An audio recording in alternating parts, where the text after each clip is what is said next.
of Orsini's Uncensored Mind contains explicit language and adult content. The thoughts and opinions stated on this show are reflective of AJ Orsini, the Steve Dave, and their guests exclusively. Seriously, guys, my dada and uncle say some pretty crazy stuff. If it offends you, go be butthurt somewhere else.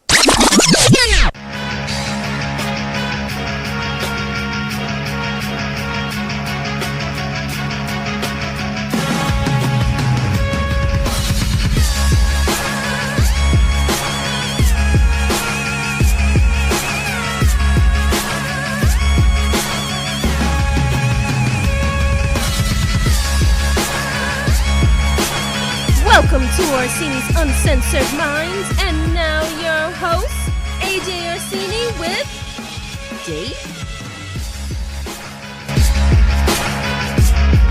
Here we go, hey, let's lower this down here. And how the hell is everybody out there? It's your boys once again. It's me, it's AJ Orsini, and we are riding high with my boy, Deceived Dave. Are you there? I am indubitably unmuted. He's giving me all kinds of shit right now. We haven't even gotten on the fucking air yet. And so here's the deal. Here's what's going on. A lot of shit gone down this weekend. Yeah. Supposedly there was this big athletic contest that took place on Sunday. Some say it was amazing. Some might even say that it was super. And there was a lot of controversy. Didn't take place in a bowl, did it? Oh man, a bowl named after an actual salad, right? That's what they're making a joke about. Shit. that I don't know if you saw it. That because we did. Yeah, the commercial with God damn it, Matthew McConaughey. The one that he was trying to pitch that the football was like made to sell food or some shit like that. Yeah, that was like it's a controversy. You know what I'm saying? There's a fix in the game. I love it. All a ruse. Yeah, I love that they took real fucking shit and just made it into a fucking commercial. I can't even begin. I'm like a white girl on pumpkin spice holiday, man. I can't even right now. What a fucking twist when it came to these commercials. We did not watch the game. As was foretold in the scripture, I did make mention. Give me 1 second, please. I thought I was gonna sneeze. As foretold in the scripture, when we were last here, I said this was a game between two of the most disliked fucking organizations in the entire sport, and I personally had zero fucking interest. And so, in fact, I actually forgot that the game was even fucking on. And then we have a smart TV, so when we pop on different apps, you get your home screens.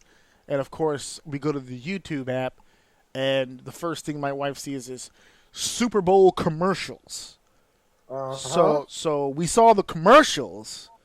We ate the frosting. We didn't need to eat the cake to get the frosting. We got the frosting. So I got to see the commercials. And then because I'm watching the commercials, I'm like, so how are we doing in the game? So I still didn't put it on, but I checked on my phone what the score was. It was like easily 600-0 at that time. So I was like, we made a good decision. So it's like, all right, cool. But there was one aspect to the Super Bowl that we completely forgot about. Not you and me, but me here at the house.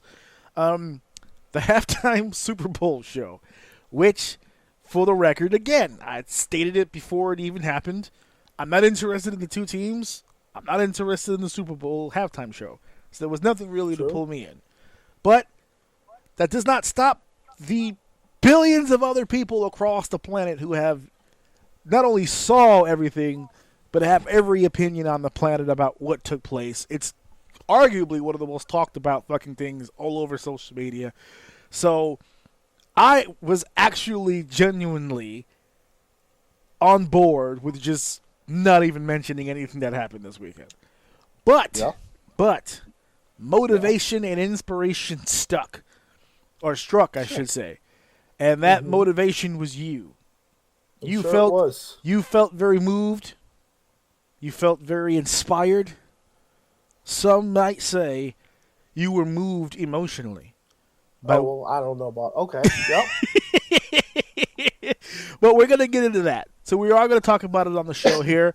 As a matter of fact, just really quickly, let's go ahead and move forward with what it is we are going to be talking about here on the show for today's episode.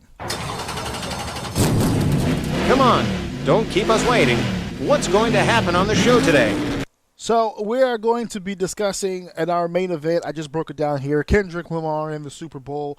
Obviously, we'll be talking a little bit about the game, whatever it was that Dave saw, because I didn't see the game. I saw some clips, so we'll get into that, because there's one stat line that stands out to me that I'm so glad I didn't see the game, because if I would have saw this stat line, I would have been irritated the whole game. But all the talk, all the chatter is about Kendrick Lamar, about this amazing performance that he had on stage. That's our main event for the show. WWE and AEW have been clearing house, getting rid of some overage, we'll call it. I'll try to be super nice about this, but yes, they're getting rid of some baggage, opening some spots up, making some space. The Undertaker has made it official on his podcast. Whenever it was the last time you saw the Deadman, folks, that will be officially the last time that you ever see it. Or so we think. We'll get into that again here today. Marvel begins its road to Doomsday. I got some shit I want to get off my chest about this little road that we're on here in 2025. And of course, it's a big weekend for all of you suckers and fuckers out there. It's Valentine's Day weekend. It's the pink hearts. It's the roses. It's the trip out to get something to eat. It's the events. We're going to talk about it here on the show. And so that's our game plan here that we're getting into. And we've got a lot to get to. So why don't we go ahead, jump in the game. Let's not waste any more time. Let's go ahead and get right into Seg 1, shall we? Let's begin segment 1. So with segment 1, it's a big weekend. You've got plans. I've got plans. There's a lot of people out there with plans. I would like to share my plan. I'm going to tell the world what it is that I'm doing for Valentine's Day with my wife, so that everybody out there can learn from my wisdom and everyone can better themselves both as human beings and potential or current spouses. Okay? So this is our this is our 21st Valentine's Day. And when I first met her, she wasn't a big fan of Valentine's Day, a little PTSD, but I whipped her into shape. I got her off her feet. She loves the holiday now because it's all about sharing the love, okay? It's all about sharing the love. So are you ready, Dave, for the big reveal? Yes. Okay, so after 21 years of being together, the big Valentine's Day gift is we are going to play bingo. Oh, nice. I mean, okay. Now, Someone's getting pussy tonight. boys. yeah, gonna be drowning in it. No, you guys don't understand. Okay, this isn't your grandmother's bingo. This isn't the bingo hall. This isn't the bingo you play with your aunties and uncles and grandmas and grandpas at your local church with the bingo, when the bingo stampers, where every time the person says, "Oh, 69," they all go, this is not that. No. Oh, shit. This is bingo loco. We're going to bingo loco. Okay? Okay. In this place, Yeah, no, sounds great. it's bingo, technically. But it's a rave party with music and drinks and foods and games and bingo. This is a whole event that takes place. The bingo is almost like a side thing, even though it's wrapped around bingo, but it's live. It's got the confetti guns and all kinds of weird shit. Like, it's like going to a live concert, but, you know, B-15. Understood. All right. In between. And then your I'm usual, excited. and then your usual stuff. You know, you got the dinner, you've got this, you've got that, and yes, of course, the gift that I will be getting is the same gift that I get every year, and I enjoy it every time. I especially love unwrapping it every time. I'm like, oh man, it's what I always wanted. Thank you. How did you know? you always get me. So what is your plan for the weekend? Where are you taking the missus? So we have finally someone. We're gonna have the girls watch Sammy for a little bit. I'll get to that in a second. Go ahead. And then I am going to take her to, and I'm drawing a blank on the fucking name right now, but it's a steakhouse. Oh, nice. I don't know why I'm drawing a blank on the name, but it was one she's been wanting to go to for a very, very long Don't time. front. You just don't want to plug them. That's okay. Huh? You just don't want to plug them. That's okay. No, you don't want to give them free advertising. My memory is terrible, but like I can't remember the name right now off the top of my head. I'm sure in the middle of whatever we're talking about, 30 minutes from now, I'll scream the name randomly. But yeah, I'm taking her there to it's a steakhouse she's been wanting to go to a very long time. So I just booked it and we'll go just have some fun, eat some food. That's all. Nothing crazy. Probably get her a teddy bear or something sometime throughout the day. Nice.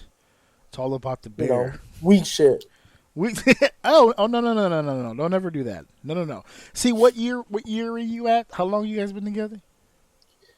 We've been together for I think it's like just under 6 years now. Okay, but married for like 3, 2, like 3. Yeah. 3. We're coming up on our 4th anniversary. Yeah. Oh, when's that?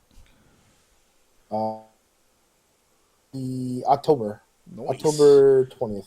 Nice. We put a lot of fucking pressure on my brain right now. That's like 4 She days walk before. out that door. That's 4 days before Rainey's birthday. That's 2 days after hers. So right smack in the middle. Good job, guys. It's supposed to be her birthday, but I kind of got screwed out of that. That's a long story, but it's supposed to be Sam's birthday. No, whose birthday? No. Nora's birthday, my wife's birthday. Yeah, you said it was 2 days before your anniversary. It's 2 days after her birthday's on the 18th. And our anniversary's on the 20th of October. That's a big week for you. Yeah, I mean, sure. Leading up to Halloween. Not if you're broke, baby. Oh yeah, the expectation is low at that point. Congrats. When you're poor, you're good. So I wanted to, I want to throw this out here too. This is a reference that only my brother will understand. But this Saturday, my sister's house becomes the new Phyllis house. Oh yeah. And to clarify, I think there's going to be a lot of people who will identify with this. But when we were kids, there was always that one house that all the kids got dropped off to, so all the adults can go out and do shit. So like me and you would be there, but then like we'd have cousins come by because their parents are off doing shit. So now there's like 6 or 7 motherfuckers in the house, all kids, running a fucking muck, just doing all kinds of crazy shit. And just running our grandparents fucking crazy. And what makes it worse, folks, is that these weren't just any grandparents. They were great-grandparents. So when I tell you they were old and immobile, they were just there to keep a head count and make sure we didn't die. That's all they were there for. That's the goal. Our great-grandmother Phyllis did not move around a whole lot. She had a patented chair that she sat in the whole time, and my great grandfather Clark, the one that I've told the story about, the one who got me involved with wrestling, he had his own chair, and so they didn't move a whole lot. So that's what. Now my sisters are both very mobile.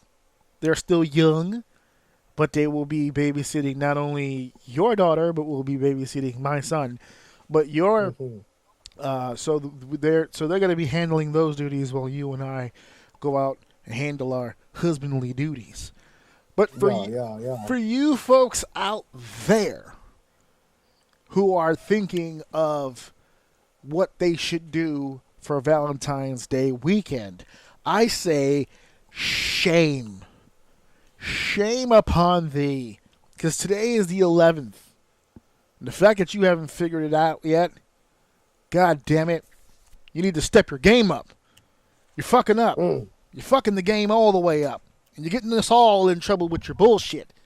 Your petty, forgetting bullshit. Now, if you do have a plan, congrats. I hope it all goes well. So I want to help some of the people out there. Maybe you can chime in. Few suggestions for the rookies out there. For the noobs who are trying to think of different things that they should be able to take their wives to or do with their wives for Valentine's Day. Outside of the traditional stuff. Like, for instance, my wife does not like flowers. That's a no-go. That's not going to work. Big on the chocolates. Got to get creative with that, though. Just can't keep giving her the same box every year. 2 decades of the same shit, that's not going to fly. It's not going to work. You got to get creative. And, she's not really specific on dinner, although she will like to go out for dinner, but at the same time, she's more of an activity person, hence the bingo loco.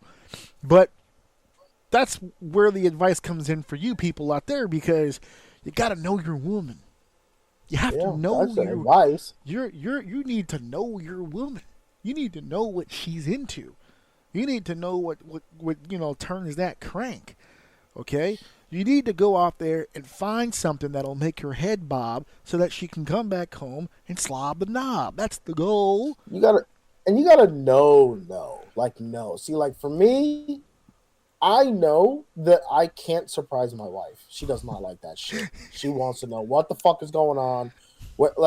There's no way I could tell my wife to get dressed nice, we're going somewhere, and her not make me want to fucking shoot myself in the face by the time we get there. Because she'll just keep asking over. So I leaned into it. I learned no more surprises, come up with a complete plan, bring it to her, and be open for modifications. That's it, man. And then you're golden, dude. You're so happy. She's excited. She's been talking about it every day. She can't wait to go. See, mine doesn't mind so much the surprise, but if it's going to be a surprise, it better fucking work. It better be a good fucking surprise. High risk, high reward? Yeah, because what happens is if I guess, and I guess poorly, there's no, oh, well, it is what it is. Nope. You're gonna, it's not the thought that counts? Well, the thought should have counted more. Yeah, there should have been more thought, and she'll look at me and she'll just go, "Oh, what made you think I would like this? Like, what part of this? Let's talk about it. Did you? Yeah, no. Let's fix this now so it doesn't happen again in the future. Let's have the conversation. How did this go awry? Let's break it down so we can not travel this path again." That's funny. Yeah, so like it sounds fucked up to people who aren't in relationships, but but that's relationships. It makes sense when you're but I don't know. So I forget where I heard it, but I've heard someone like, it's the thought that counts. Like, you need to be appreciative of the gift, and it shouldn't. None of that shouldn't matter. And I'm like, I don't know, dude. I disagree with that. Yeah, you better get it right, because you know what? I'm a hard sell too, right? Because she knows as well, like. She knows that my favorite thing is computers and shit like that, but she has been told, don't you ever make a fucking computer purchase, anything that has to do with the computer without me being consulted, because you will get your feelings hurt if it's not fucking, don't do it. Here's how Steph found a way around that. Because she's gotten me gifts where she wasn't very sure if it was the right gift. Like, she has an idea of what I like, but then like the specifics, like you just mentioned about computers and shit, right? So technically speaking, the Behringer that I'm on right now using for this podcast was a Christmas gift. Now I'm looking at the materials when I open up the gift and I go, man, this thing has everything, and it's this and it's that and da da da da da. And I was like, man, she really nailed it. How the hell did she know how to get this? And da da da. So a few days go by, and she goes, "Do you like the podcast set that I got you?" And this and that. I was like, "Yeah, I love it. Why?" She goes, "Whew, good." I said, "What, did you research it? You Googled it?" She goes, "No, I spoke to Pombo." I was like, Lord. "Oh." She found it's the same way like when the first anniversary gift that she ever got me was Ring of Honor tickets. And so like a whole year of being with me, and she obviously, it doesn't take long to realize that I'm a wrestling fan. That's easy. That's like make or break shit. And so she knew, but she didn't know shit about where to see wrestling, where to go get wrestling tickets. She didn't know any of that shit. At the time that she had met me and a lot of my friends were into Ring of Honor hard, and that's not a WWE event. You can't go to Ticketmaster and get Ring of Honor tickets. So she went through an old friend of mine. You remember Etienne? So she went through him to like do the research and find out what it took. So if she doesn't know, she'll try to figure it out. And so far, I haven't really had an issue with me going with having to tell her like, okay, you need to chill because you're batting a 0 right now across the board on gifts. And me, I'm a very easygoing person. I am it's the thought that counts kind of guy. I never have to say anything bad about a gift because as soon as she gives me a gift, she automatically goes into, I'm sorry, this is a shit gift, my bad. She just starts destroying herself. And I'm like, no, this is a wonderful fucking gift. Lean into it. Yeah, no. You do suck. No, like she got me not a ring light.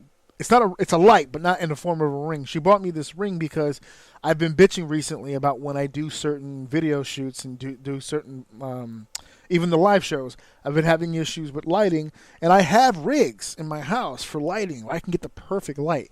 The problem is it's like having to set that up every time just for something small. It's a real big pain in the ass. So she kept that in mind, and she bought me this very convenient, and it's a good fucking light, too. I didn't have to use it on our Royal Rumble podcast because I happened to be in a good spot, and it worked out pretty good. But I got this really cool light thing that she bought for me that I haven't used yet that I plan on using very soon because I got some video stuff to shoot coming up literally during the break. So I'm excited to use it. But she gave it to me, and I opened it up, and I turned it on, and I was like, this is great. She just got quiet for a minute. She's, you think this is shitty? I don't. What? No, I think this is really, really good. No, it's a bad gift. I'm like, Jesus Christ. Oh my God. How can I prove to you that's a good gift? Who hurt you, woman? Yeah. How do I prove to you that I love this gift? Should I just fuck it? I'm just gonna fuck it. I should probably just fuck it. It'd be easier if I fuck it. That's what you should just do. If she goes, no, you don't really like it. It's shitty. Just quietly pull your pants down, lock eyes with her, and just hump whatever it is. Oh my gosh, she better never buy me a puppy. Don't ever buy me a fucking... Oh, no! That poor dog doesn't know what's going to happen. Oh my God. Oh my God, I finally got picked. I have an owner. Why is he pulling his pants down? What is happening? What is happening? What is happening right now? Bring me back to the facility, please. Even if put me down. Literally. I'll co-sign. Down. Inject me right now. Jesus Christ, I will be euthanized right now. Just do it. I can't unsee this. It's done. Oh my God. Whatever you do, take the present and hump it. No, I brought you a bike. All right. Well, this will be the weirdest boner I've ever had. Here we go. This bike's about to get this fucking work. Yeah. You sure WD-40 is all it needs? Here we go. Yeah, folks, you need to get your ass in gear, get your shit together, make your lady fucking have a great fucking night, dude. Stop fucking around. That's what we do over here at the House of O. We please our women because our women please us. Like kings, by the way. Oh, yeah. I didn't even, by the way, we've gotten to a point. Okay, so I can share with the congregation here, right? This is the House of O. I'll share. I don't have a lot of kinks in the bedroom. I don't know. I'm kind of, in all honesty, I'm kind of a basic bitch. Very right? vanilla. Very vanilla. Right? Like doggy style is kind of spicy. You know what I'm saying? Like it's like turn it up a little bit. Yeah. You know what? It's a holiday. It's a holiday. Go ahead and turn around, baby. That's it. It's a holiday. You know what I'm saying? He's an all-American man. He loves some jerky, Wranglers, and but that's it. I'll hang some sheetrock while I hit it. You know what I'm saying? But there's whatchamacallit. There's like this. I have a thing for outfits for lingerie. I have like a thing about that. I love them. Yeah, I love them. got right? You. So, like, we're going through the motions. We're going through our work week, whatever the case may be. And I think it was Monday? What's today? Today's Tuesday. So yesterday, we're coming home from work. and she's looking through the packages outside to see if we have any packages. I said, "You Little expecting Amazon? It's whatever the case may be, right? Because we also have my son's birthday decorations coming in, so she's just checking for shit. I'm not thinking anything of it because we're supposed to have some stuff coming in. I got vitamins coming in and shit like that. So she pulls out. She found. Oh, it's here. She pulls out a fucking 2 Shein bags. Oh boy! And I said, but she just recently bought from Shein because like she has she bought like some lining things, some sort of body wear, whatever. This nice dress for Bingo Loco. She's been buying a bunch of stuff. So she goes. So I'm not thinking anything of it. I go to the kitchen. I start doing the dishes because again I'm a man's man. And that's right. She's doing something with Alex, and then she comes to the kitchen and she throws it on the fucking counter. Bam! Makes a noise. She goes, this is for Valentine's Day. I said, oh, nice. And then she didn't even surprise you for it? She just like, yeah, this is what you're getting? No, I don't want to be surprised with that. I want the anticipation. Tell me now, and I'll build up. That's fair enough. And then she goes, bam! And this is for your birthday, because my birthday is 2 weeks after. Wait, she hit you with a twofer? She hit me with a twofer. I said, you are the true queen of this house. There is no fucking doubt in my mind. Every time we dropping this nigga off. Yeah, every time I need all these rooms. So every time I tell her all the time. I said when she put the 2 on the counter, I said every time I feel like strangling the fuck out of you, I think of things like this. You see that? Right there on the counter. Fucking right bars. there on the counter, right there. You know, and she does the same thing. She'll say the same thing every time she thinks about strangling my ass. It's always something that comes up where she goes, "God damn it, but he's nice." Fuck. But he's nice. Yeah, he's taking me out. Maybe I can change him just a little bit. Maybe I can. After 20 years, it's not going to happen. At this point, I am what I am. You got to keep hope alive, man. She called herself a gilf earlier. It was hilarious. A gilf? Yeah. Let me give you the context. So my son's only 10, but in May, she turns 40. I met her when she was 18. So, like, we did the math, right? So, 18 and 18 is 36. She's going to turn 40. I have now known her for more than half of her life. And I said that to her. She goes, are you still going to be attracted to me? Of course. I'm going to be attracted to you, my little grandma, my little abuelita. Of course I am. Ooh. And she goes, I'll only be a grandma if I could be a gilf. I said, oh, great, because you're a grandma I would love nothing more than to fuck. Yes, that fits it's 100% accurate. You're gonna be a well-fucked grandma. There's no doubt about that. There's no doubt about that. Well fucked. Yeah, and that's just what it is. And she was like, all right, fine. Then I'll take it. I said, well, I got bad news for you. You was going to be a grandma regardless. But if they're going to if this helps you ease into it a little bit, then go ahead, fine. I'm glad you're accepting it. I had trouble with 40, and so I'm bracing what the fuck she's going to go through when she turns fucking 40. Oh, my God. This whole house is going to be upside down. I believe it. But Valentine's Day is going to be dope. we've had some pretty high intensity Valentine's Days in the past too. Some pretty cool shit. So this one is a little bit more extravagant than before. A lot of times actually it's been exactly what you guys are doing. You know, get together, do a dinner, chocolates and whatever, nice card. We might even there were some times when we did the dinner and then maybe a movie or something, whatever the case may be. This weekend we're doing the bingo thing, but then the day after we're doing Cap for my birthday, even though it's not my birthday yet.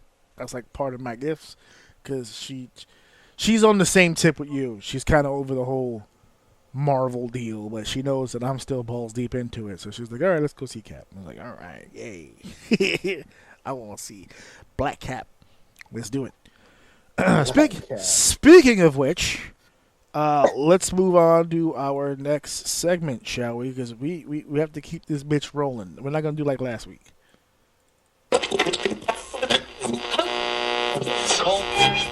Next up, segment 2. That's right. Cap is black. Deal with it.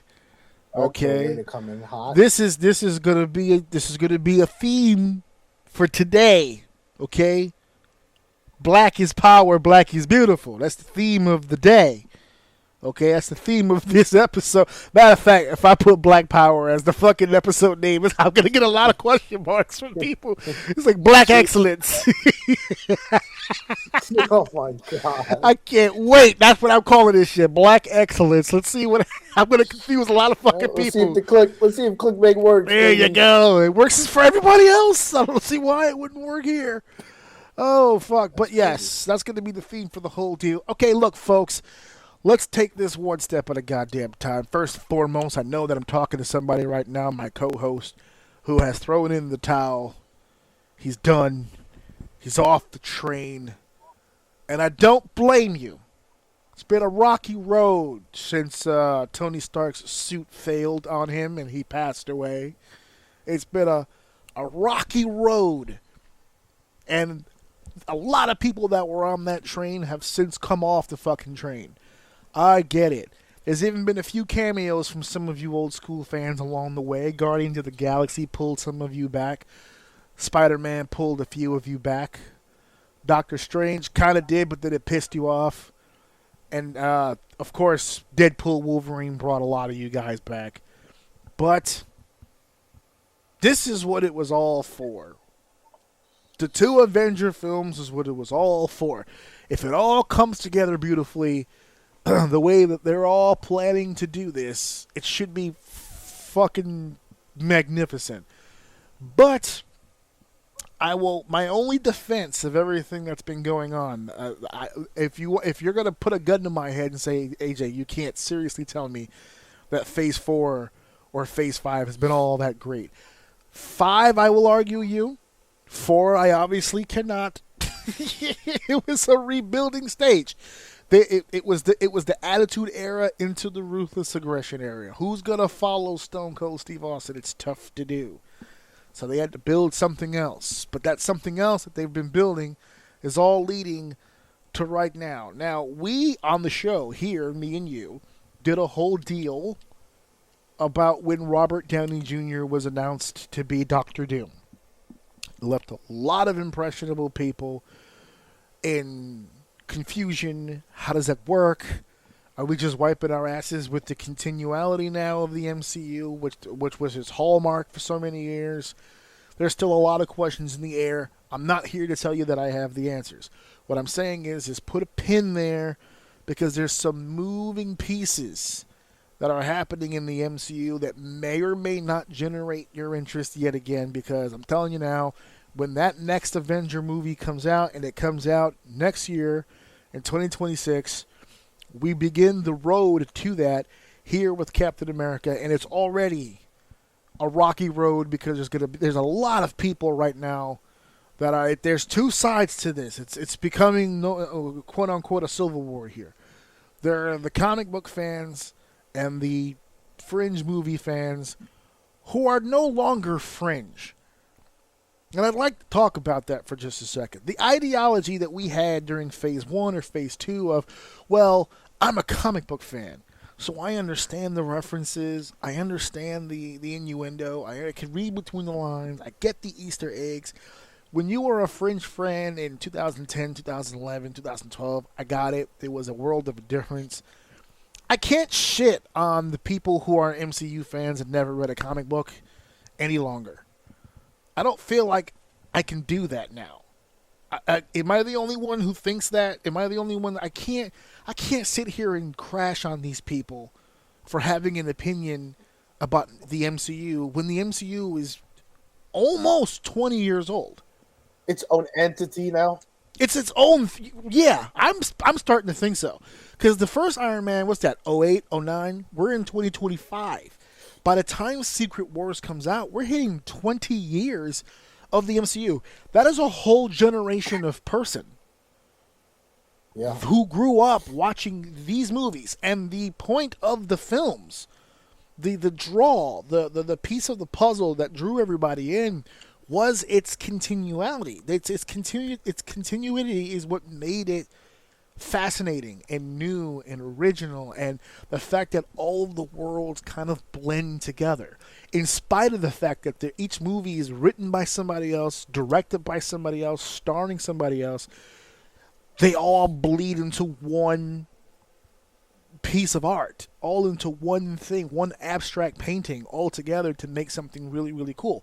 And it blended together extremely well for Endgame. Secret Wars is going to be almost double as big as Endgame.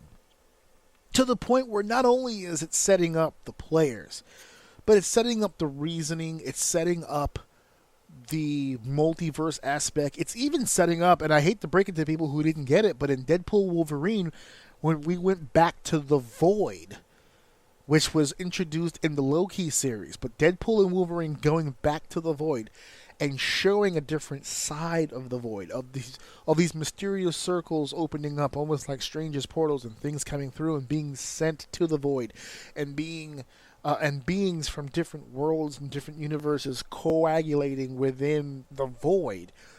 That is them setting up the battlefield of Secret Wars. This is going to be, out of the way that it's planned, it's going to be fucking out. You can't comprehend it. It's going to be so fucking crazy. But losing people along the way has been kind of the bad part of the process as well, because you're building all of these individual characters, and not all of these individual characters are going to be liked.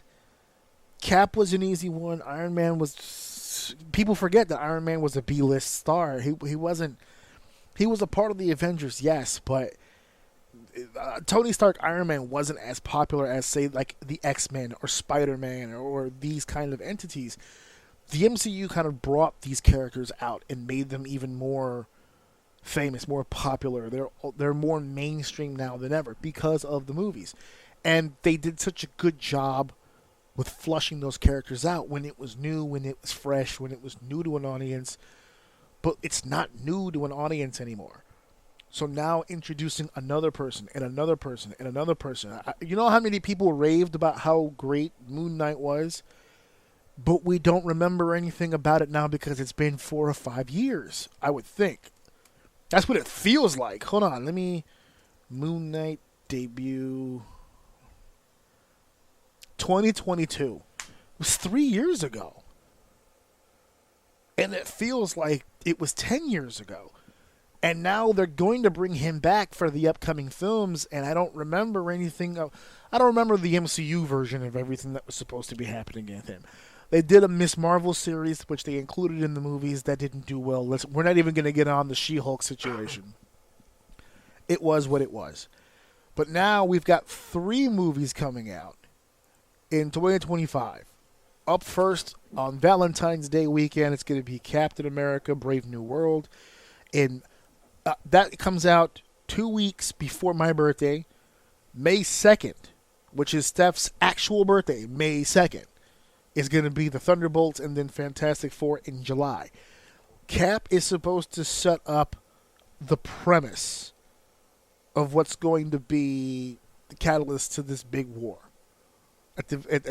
For no other reason, it's going to set us up for Doomsday.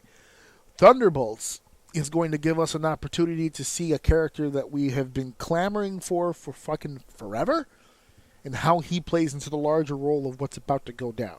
And the Fantastic Four is going to be the first MCU project not within the same realm as all the other MCU films. They're literally from an alternate universe, which opens up a whole other conversation about the Void and where this big battle is supposed to take place. We're introducing all new things with Fantastic Four. We're introducing some big ground players that are going to be in the Thunderbolts that we're going to need. A lot like we did for Infinity War, when we had Rhodey and we had Panther and we had Cap all on the ground doing their thing while everybody else was in space doing their thing. It's almost an identical setup to what Infinity and Endgame was, to what Doomsday and what Secret Wars is going to be. It's almost the same recipe. The problem is that people have eaten this meal once before. Okay? Like you, for instance, right? You're not as big on it as you used to be. What can you verbalize what it is that drove you away? Where was the loss of interest? Can you I pinpoint think it where was the you kind of TV fell shows. off? Disney Plus. Okay. All right. Yes. I think it was the TV shows because I didn't mind watching a Marvel movie. I felt like it was too much Marvel following a TV show. I don't know. I guess that makes sense. I don't know if that makes sense because usually it's the other way around. Usually you think like the show has more, especially things for like the comic, right? Like you have more time to explain some of the things, and that's where like books and comics are better because you have like a lot more time with it. You have more growth with it. You have more descriptions, things that get left out of movies because they're quote unquote not enough time to put everything in. Right. They get When right you to the business. You get to the show, and it's like this would be perfect. And I'm not saying it was bad. It wasn't keeping me. You know what really fucking lost me? The second one. So the first one was the Scarlet Witch. Right. That one grew on me, and I fell in love with it. I actually watched that shit twice. Then Loki came out. No, it wasn't Loki. It was the Winter Soldier one. The Falcon and the Winter Bucky Soldier. show. Yeah. Falcon and the Winter. That one lost me. I was just so fucking bored with that. By the time Loki came out, which I believe people say was really good, Might have been. I think Loki is widely considered the best Disney Plus show they ever did. I couldn't get into it. And you know what? And as I'm saying this, it's all kind of coming to me. The way, hopefully, it's answering your question. I was excited to watch Loki, but the thought of not watching Falcon and the Winter Soldier made me feel like I was missing something. Okay. So I didn't want to watch Loki until I finished the Falcon and the Winter Soldier, and I couldn't pull myself to do it, and I fell off right there. That was it. I haven't watched another Marvel thing since then. Anything Marvel since then. So you fell off. I have it in front of me. You fell off in 2021. No, I don't think so. So WandaVision. Yeah, I'm trying to think if there was something I watched. Was Black Widow before that or after that? Black Widow was a movie, and that was around the WandaVision time period. That was the last Marvel movie I watched. That's the last one you went to and actually watched. Okay. Yeah, I actually went to the movies, and that shit was awesome. So that first season, the Phase 4 is when the Disney Plus show started. It was WandaVision, followed by Falcon and the Winter Soldier, followed by Loki, followed by What If, which you didn't see. Hawkeye. You didn't see Hawkeye. No. Moon Knight. Moon Knight was a movie? Show. Oh, no. No, and I want to learn about Moon Knight because you should try that one. That one was pretty good. He's in Marvel Rivals. Yeah. And I don't really care for his character too much in there. But the things that I've heard about him because of the game, like people will talk about some of the characters, he sounded pretty badass. He is pretty badass. Yeah. So, I'll throw a number. I'm remembering it's kind of like a don't give a fuck type of like villain dude. Like, I don't know, like super strong. I don't know. I wanted to learn more about him, but it's just I'm not driven to do it yet. But I am interested in some of these characters. Fair enough. After Moon Knight, just really quickly. There's only two more. After Moon Knight was Ms. Marvel, the teenager one, and She-Hulk was the last show. One. These were all shows. Yes, these were all shows. Okay. Yeah. Okay. I'm looking at that season, the next season, and boy, let me tell you, Secret Invasion shit to bed. Low-key season 2 was dope. What If? I'm not a fan of the What If series, but it is what it is. Echo, I thought was cool. That's a very homeworky one too. The What If? Yeah. Yeah. Agatha I feel like all that's along. For like the super fan. Agatha All Along was good. I like Agatha All Along. I am now the newest one that just came out. Your Friendly Neighborhood Spider-Man. We're watching it right now on Disney Plus. I'm kind of digging it. I'm not gonna lie, but I can see where people kind of would. It's the teenager vibe again. So, but I like the story behind it. It's pretty cool.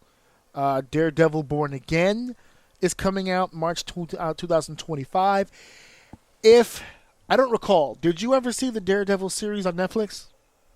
Oh God, yeah, it's my like one of my favorite things. Okay, so that has Like three. that series was the best series I've ever seen. I love Daredevil. Okay, well that series had 3 seasons, and this series that's going to be on Disney Plus, it has the same writers, it has the same showrunners, and they're openly saying to them it's season 4. They're continuing off where they left off from season 3, with some added, updated information, but it's the same vibe. So, the trailer dropped for that, and my wife, who's a lot like you, who was like, "Oh man, that series was so good on Netflix. I'm not gonna like this," because she didn't like Daredevil's use in She-Hulk. So she was like, "Oh man, I don't want to watch this new series. They're gonna butt fuck it. I'm telling you." And then she saw the trailer to it, and she went, "Oh fuck, this is gonna be good. Never mind. I want to watch this. I want to watch it." And then Ironheart, I'm going to tell you right now, Ironheart will not do well. It doesn't even matter.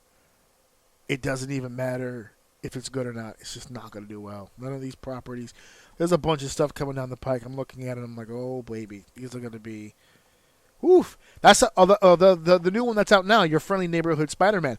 That's the one where I was like, oh, I'm going to hear a bunch of shit about this one because Peter Parker is teenage white boy from Queens, almost like 1960s vibe about him, like the old school, like original Peter Parker kind of vibe. They kind of race and gender swapped a lot of the Rogue Gallery.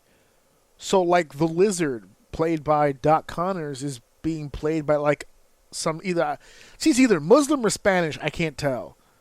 And then like there's a few changes here where it's completely different. And like this guy is supposed to be a girl, that girl's supposed to be a guy, and that guy is supposed to be white, but he's black now. So I was like, oh boy, this is gonna be one of those things. Then I go, oh, it's more of that Disney wokeness. I was like, oh damn. There's one character on the show. It's a black kid with cornrows. He's like the star quarterback of the high school football team. And he's a really cool dude, and he, looks out for his family, and then his little brother gets into some shit with a local gang, and in order to save his brother, he swaps places. He's like, I'll work for you. You just leave my little brother alone. He got caught up in some shit, and he earned a nickname, and they called him Tombstone. And I went, oh, that sounds familiar. Which is another thing I like about this show, because you're meeting the origins. A lot of these people don't have the names that they have in the comic books yet. So every time they say a real name, like someone's real name, it kind of challenges me to be like, oh, I remember. I'm trying to pinpoint it. I looked up the guy's nickname, Tombstone, and I look at the fucking picture. When I say he's white, I don't mean like Caucasian. I mean white, like a bottle of white out. Like he's white. And I'm like, with a box haircut. He looks like Gaiju from Street Fighter. And I'm like, oh, they really, okay, they changed some things up here with this. Okay, cool. So that's the kind of different stuff that we're talking about. So Cap comes out February. We have the Thunderbolts, who's going to be fighting Sentry. Now, for those of you who don't know who Sentry is, that is Marvel's Superman. He's exactly like Superman in every fucking way possible. The strength, the invulnerability, the stamina, the speed, the durability, everything. He's Superman.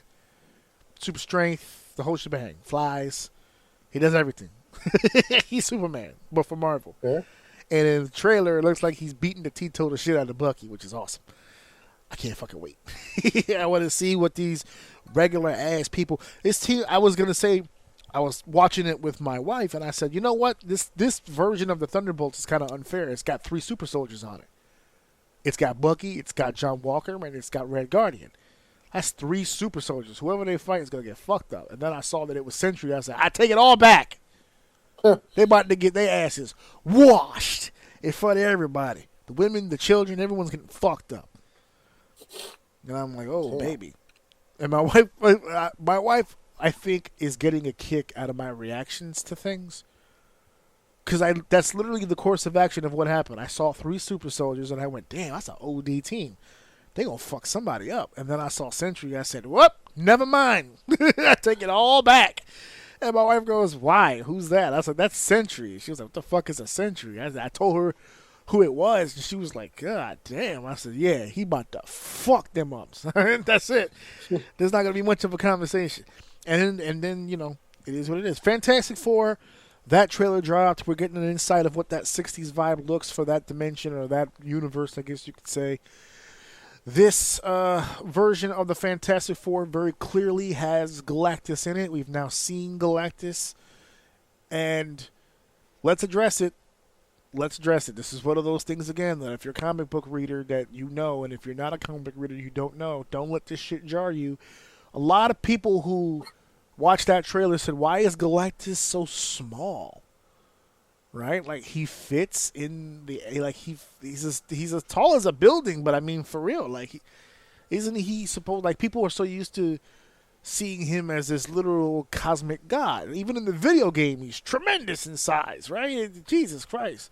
In some video games, they only fit in the head. Like, he's so goddamn big.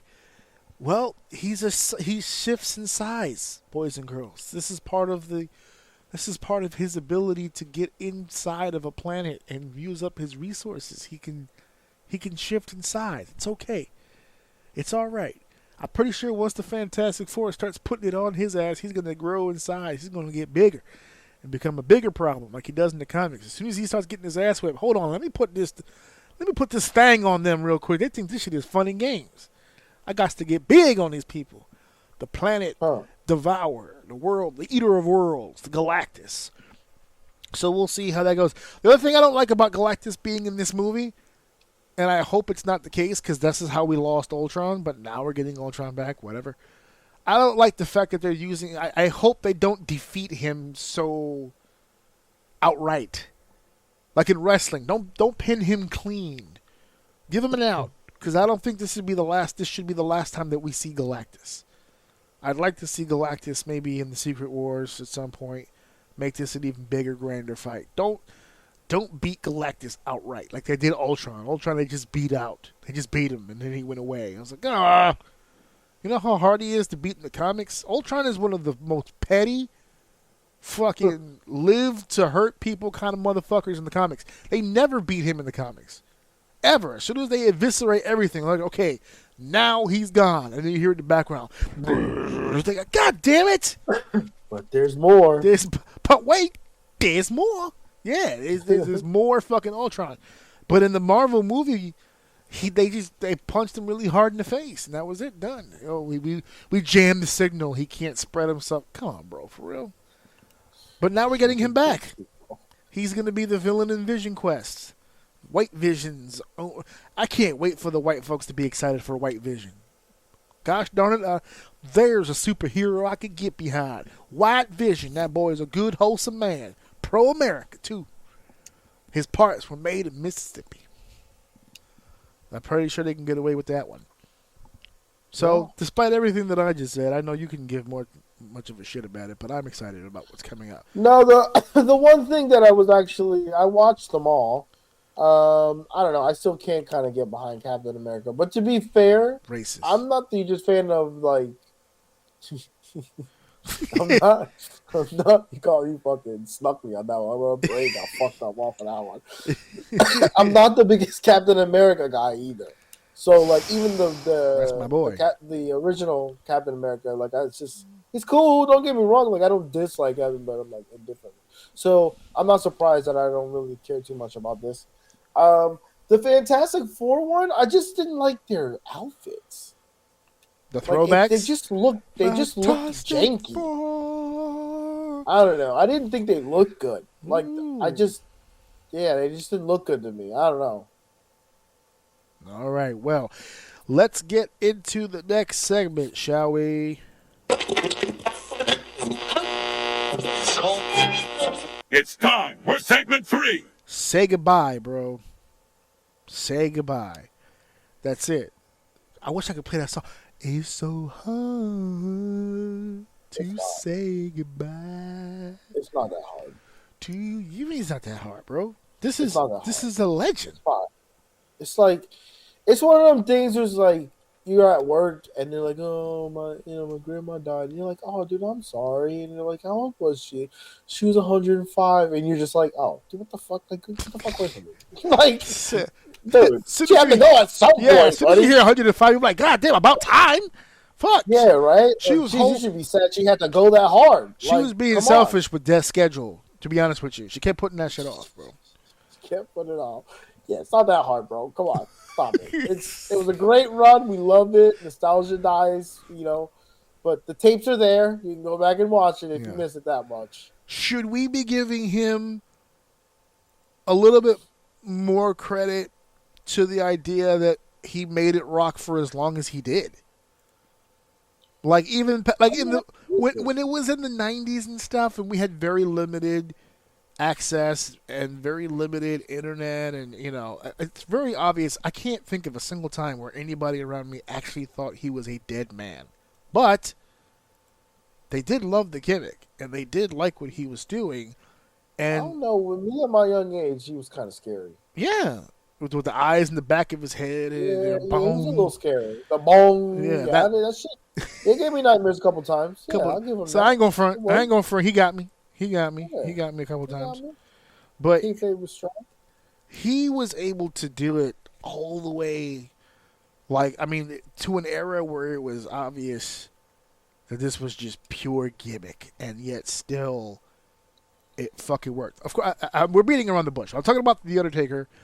The Undertaker stating that the Deadman character, coat, the hat, the whole shebang, that's kind of overdone. No sense in bringing it back. Let the legend live the way that it is, and we're moving on to other things. He's going to be more himself, more Mark, moving forward, which I think is dope for him. If there's anybody who's earned the ability to just retire a gimmick, I guess it would be him. Like, for as long as he kept up the kayfabe of it, he didn't break the tradition, albeit as difficult as it got over the. He missed Hall of Fames because he didn't. The Undertaker doesn't go to a Hall of Fame. He missed media opportunities because the Undertaker is not going to be on fucking Sports Center and First Take in the morning. You know what I'm saying? Like, there's things that were on the table for other people that weren't on the table for him because he wanted to keep to that gimmick so hard. So now, and I know people hear that and they go, "Wow, 30 years of." Well, no, it wasn't a full 30 years. He was the American Badass before. I want to say 2000 to about 2004. So there's about a 4-year run in there where he was, I am American Badass. He was doing that, and then he had the Big Evil.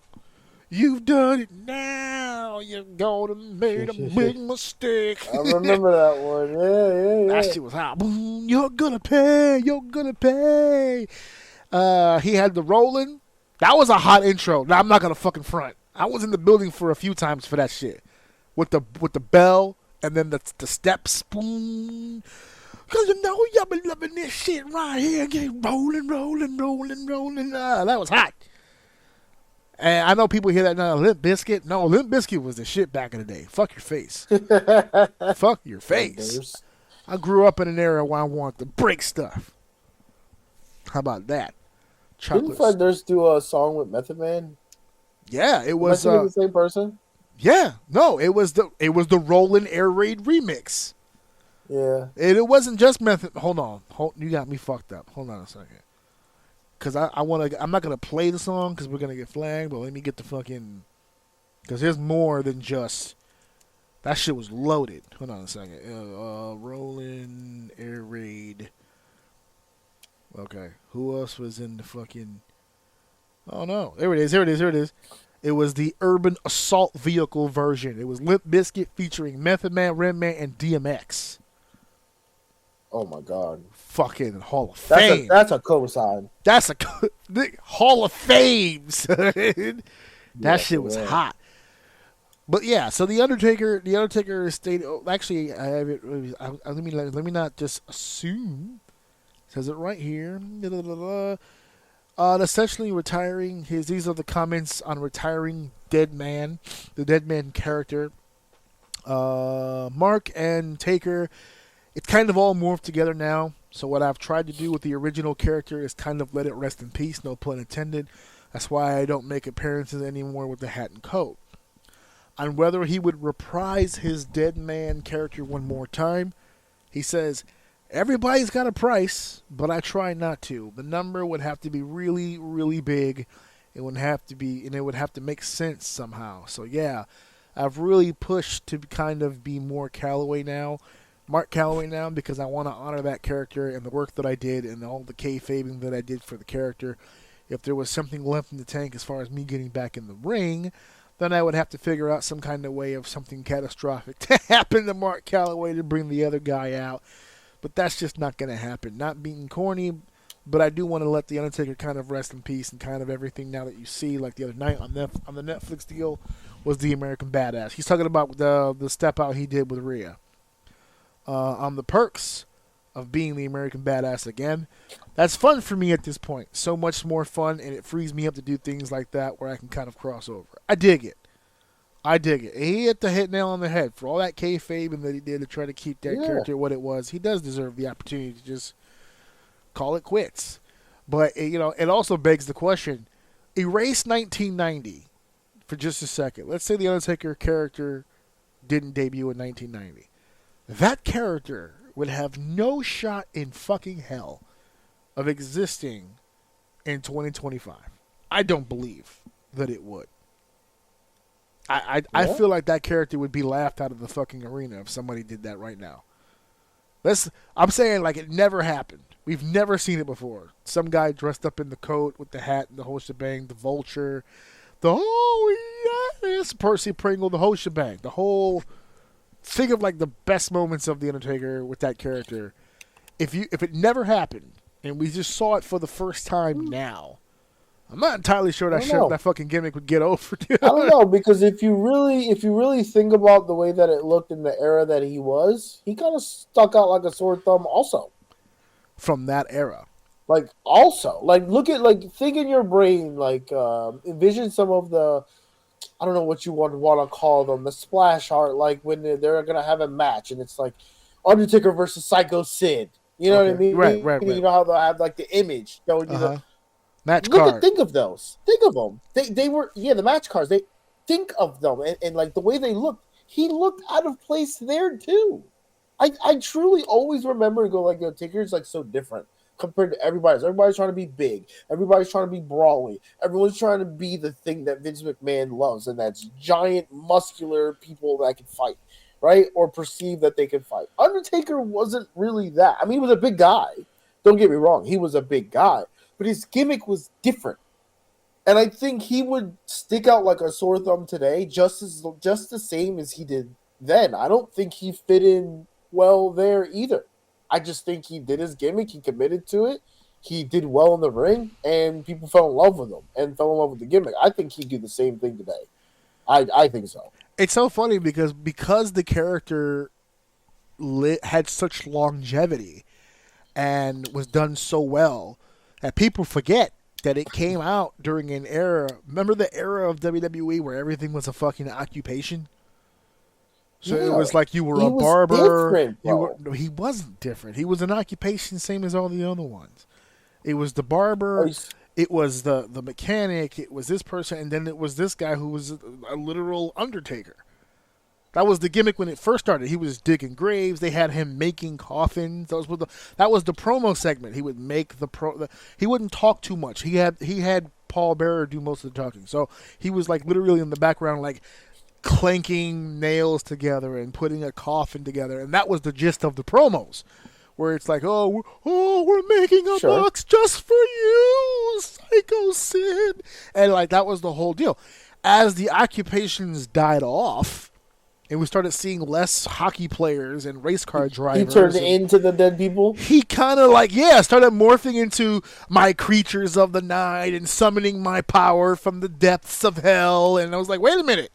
You were getting a W-2 like a second ago, and now all of a sudden you're like, you're the devil, and then he turned into the ministry, and he became the actual devil, and all kinds of shit. He evolved so many different ways that it was funny. Sure. But his initial run, because you're saying that he stood out, to me in 1990, his look, because he's 6'9", he looked like a goddamn, like an actual living, breathing giant, like of biblical times. He looked so humongous, and the hair drapes down over his face, that wet look that he had, and the fact that he would never sell anything. So every time somebody would hit him with a big move, he'd take a really big bump and then just do the sit up, and you're like, oh, baby, he cannot be killed. He cannot be killed. That's it. He is too much. And then, and he was so smart with that character over time, because he would do stupid shit like where he would take the big bump, and you're so used to seeing him do the rise up. And he did that for 20 years unmatched. And I forgot which match. I think it was Lesnar. Lesnar hit him with a big move.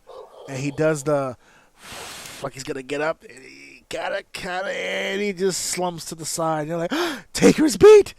He can't get up. And then he wins the match. But it was like the psychology of it, where it's like people are so used to seeing that from him. And he was just masterful. And then he went from all gimmick to where it was all no sell, walk the rope, clothesline, choke slam, tombstone, to becoming an American Badass, where he had to kind of... Well, no, I'm skipping a phase. He went through all the gimmick stuff, and then the Mankind era happened, where it stopped being about the athleticism of what he was physically able to do as far as stalking his prey and trying to get him into a corner and use his overbearing strength. Then Mankind came in and just dismantled all that. He couldn't overpower Mankind, because Mankind would just take a beating and would never stay down. He couldn't. Mick allowed the Taker to open up a new chapter of his career because he was allowed to be vicious. He could hit Mick with anything from anywhere, whether it be a move or a fucking object he just picked up off the ground, and Mick just doesn't stay down. And it became the immovable object versus the unstoppable force. And it opened up a new chapter. I still have dreams, actual dreams, of the Hell in a Cell, watching him throw Mick off the fucking cell and Taker just fucking standing there staring at a dead man and not giving a fuck, because he's sitting there with a broken foot. Nigga, I'm hurt too. You ain't the only one broke. Now we broken together, okay? And after he went through that whole phase, he did the whole ministry deal where he's the devil and he's taking souls and doing all this. And then he disappears and he comes back as a bike-riding American Badass. And even still, when he went through that whole phase of being big evil and he's the Undertaker and he's got the bandana and the motorcycle and all that stuff, he was super over, still cutting promos, just not... there was one time he said, I may not be down, I may not dress like the devil, but I may not dress like it anymore, but I'm still down with the devil, and I'll bury your ass and all kinds of shit. He was making references, but he wasn't doing it anymore until Kane came back into the picture. Now he's the Deadman again. And then when he became the Deadman, you're thinking to yourself, he's going to go back to gimmick. Nope. All of a sudden, out of nowhere, he became a world-class catch-as-catch-can wrestler. He's wrestling. He's doing submission holds and MMA strikes. He's got the triangle hold with the fucking Hell's Gate and all this other. He's doing 6'9", 6'10". He's doing leg submissions, and he's wrestling with Kurt Angle, not like trying to overpower. He's wrestling. They're going hold for hold, move for move inside of a professional wrestling ring. They're out here grappling, and his metamorphosis is out of this fucking world. That's why I always get in trouble. But it's he was. You can go through the WWE landscape through eras. San Martino, Hogan, I dare say Brett. Some people like to argue me and say, well, Brett and Shawn, I'm going with one name, and I think that, to be fair, it was Brett. Into Stone Cold. People will argue, The Rock and Stone Cold, it was Stone Cold's era. Into Cena. Batista, Cena, it was Cena. And then you can make the argument, after Cena, as far as top, you go Roman Reigns. And then within those eras, with the exception of San Martino, you can start with Hogan. In the Hogan era, Taker was on top. The Stone Cold era, Taker was on top. The Brett era, Taker was on top. The Cena era, Taker was on top. Roman Reigns, Taker was on fucking top. That to me is the GOAT in WWE. To have that level right there, boom. He started on top in 1990, facing off with the champion and staying in the main event all the way from 1990 to 2000 and to the pandemic. Because that's when we did our 30th anniversary, whatever, for The Undertaker. That's the GOAT. to me. So you can say whatever you want as far as wrestling ability. You can say whatever metric that you have. To me, a guy that's been on top of his field for 30 years that's great to me. So I personally like, he deserves it. If he never wants to do it again, I can't even be mad at it because he did it perfectly for 30 years. So I can't even really be mad at it. But, he said it himself, though. Money talks. I think if he ever did it again, it would ruin it, to be honest with you. Not ruin 30 years, but in that moment, I don't think it would look good. It would be weird. He could do the entrance. It depends on what it is. I have faith that he understands what that is. Yeah. He could do the entrance. I don't see him having a match, like he says. If I've got something left in the tank for one more match. I don't know. I don't think we'll get to that. I can't see him never doing the entrance again, ever. And man, what a rub would that be for the person he does that entrance for? That'd be crazy. No, nobody recent, I don't think. I don't think there's anybody in the roster now he would do that shit for. But we'll see. So, any other comments about The Undertaker? No, we're good. He's a GOAT. I think he can do it right now if he was young. He could run it. I think he'd be good. He could run it right now if he really wanted to. If he really put his fucking mind to it. If he was younger and still in the game right now, I think he would be just as over actively than in the past. If you got it, if he was in his prime right now. If he was younger, I don't even want to say prime. It's gotta be prime. Like as long as if he was still in work mode, younger. Okay. Younger in work mode, driving his gimmick, getting people to buy in, selling stories. I think he could do it. I think he could. In this era. Today. I think he would be pissed wrestling some of the guys that are on the fucking roster right now. I don't know. There's some people on those rosters he was on that shouldn't have been fucking. He was around. Pissed then. All right. So what's the difference? Now, it's like you want to argue with me, bro. Just agree. If you noticed, there was never a Taker versus Gangrel match. No, there wasn't the famous Undertaker versus Doink the Clown. Oh, did they not? No way. That would be. Oh, that's a good question. Hold on, let's make entirely sure here. Hold on, because I have those brawls. I feel like there was. There was no. That's a video game. Give me 1 second. No, there's nothing here. I'm gonna have to go back to my archive, but I don't think it ever happened. Man, you know what though? Not for nothing. Gimmick on gimmick crime. I can see why they didn't do that. A serious character like the Undertaker would never. You thought. He's like, no, I'm not working with who. No, I'm good. No Doink the Clown versus the Undertaker. That's gotta suck. We can't even do it now. He's dead. Damn, that sucks. No, can't do it. All right. So I got a list of people in front of me who are never gonna see that entrance ever again. So let's let's get into that.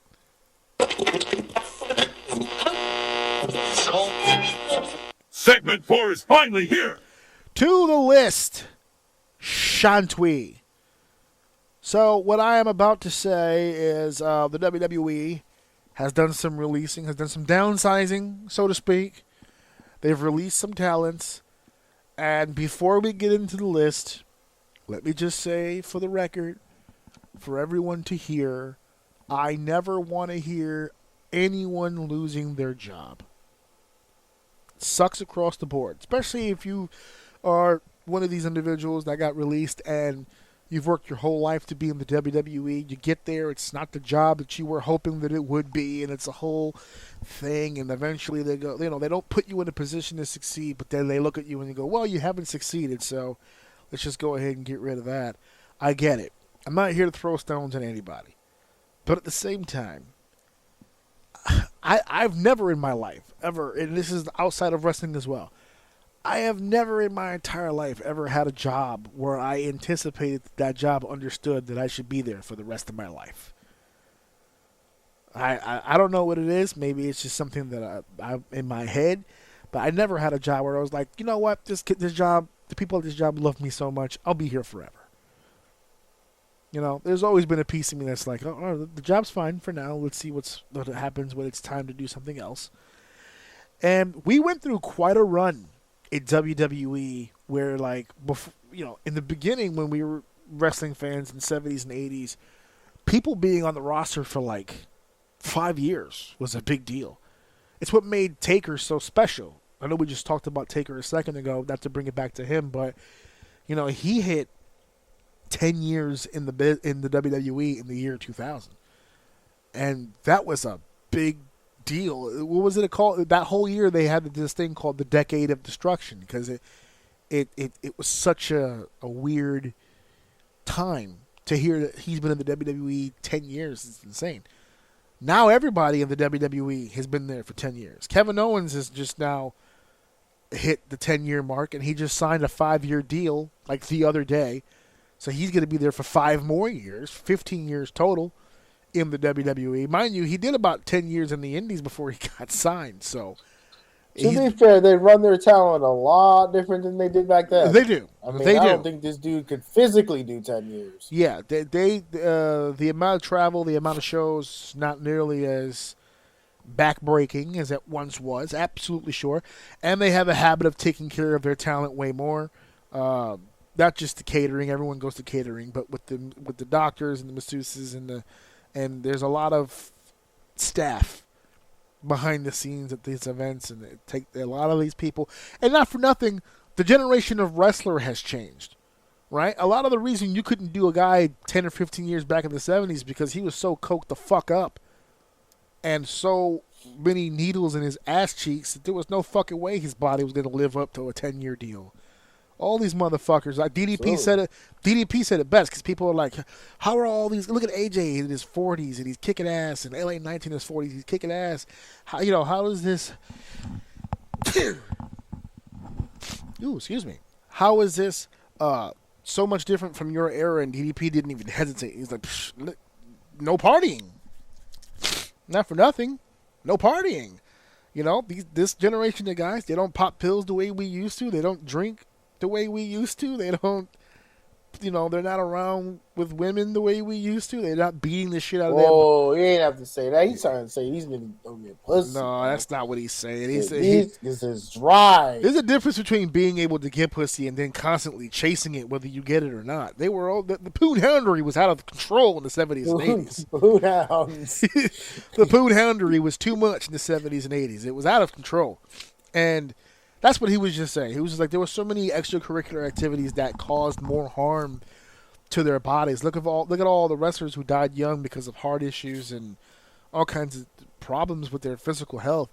A lot of performers today, and that's not just in the WWE, that's across the board. The wrestling is probably the most damaging thing that they do to their bodies now. There's a lot of guys that take so much care of their bodies, probably now more than ever, and probably in the history of the business. Everyone, there's the workout regimens, and the clean eating, and the dietitians and the nutritionists that are on site at these events, the catering. CM Punk told a hilarious story because in Punk's DVD, what was it, 2011 or something like that? That's crazy. This dude just said DVD. Go ahead. Yeah, Punk's DVD, when it was a DVD box set back in 2011, he was having issues with his weight, and Kofi Kingston was like, yeah, and then we were, there's only McDonald's. When we never leave the building, there's always like late night eateries, diners, and fast food and stuff. And out of nowhere, CM Punk just decided to be a vegan. And he goes, yeah, I'm going to be a vegan so I can eat cleaner, be leaner. And they actually had a camera around following him, and he went to catering, and he couldn't find any vegan-friendly foods. So he's waving his plate around. He goes, I can't eat any of this shit. And it was just hilarious because people were like making fun of him and da-da-da. And he brought this story up recently on an interview. He goes, that was then. I come back now to the WWE. There's vegan, there's vegetarian, there's pescatarian, there's egg whites and protein bars and black coffee and sugar-free candies. And he goes, it's all there now. All the shit that I could have eaten by the handful before when I was trying to eat clean it's all there now. Like it's provided, and you don't have to go looking like a crazy wild person for the kind of foods you want to eat. So they're taking care of their bodies just way different now than they used to. So now, now what happens is that you have the availability to last as long as you keep doing all the right things. Pretty much as long as you want to last in this industry. Injuries. It's amazing how that works, huh? Yeah, injuries provided. Because in the case of a freak injury, you blow a knee out. Big E unfortunately had a broken neck. So, like, there are some instances where it's just you don't want to risk it. So, when it comes to these releases, and I think this is where the arguments really have some merit, because what it ends up coming down to is that you were probably given an opportunity and you didn't shine, or you were never really put in a position to really showcase what you can do, and they just didn't see it in you.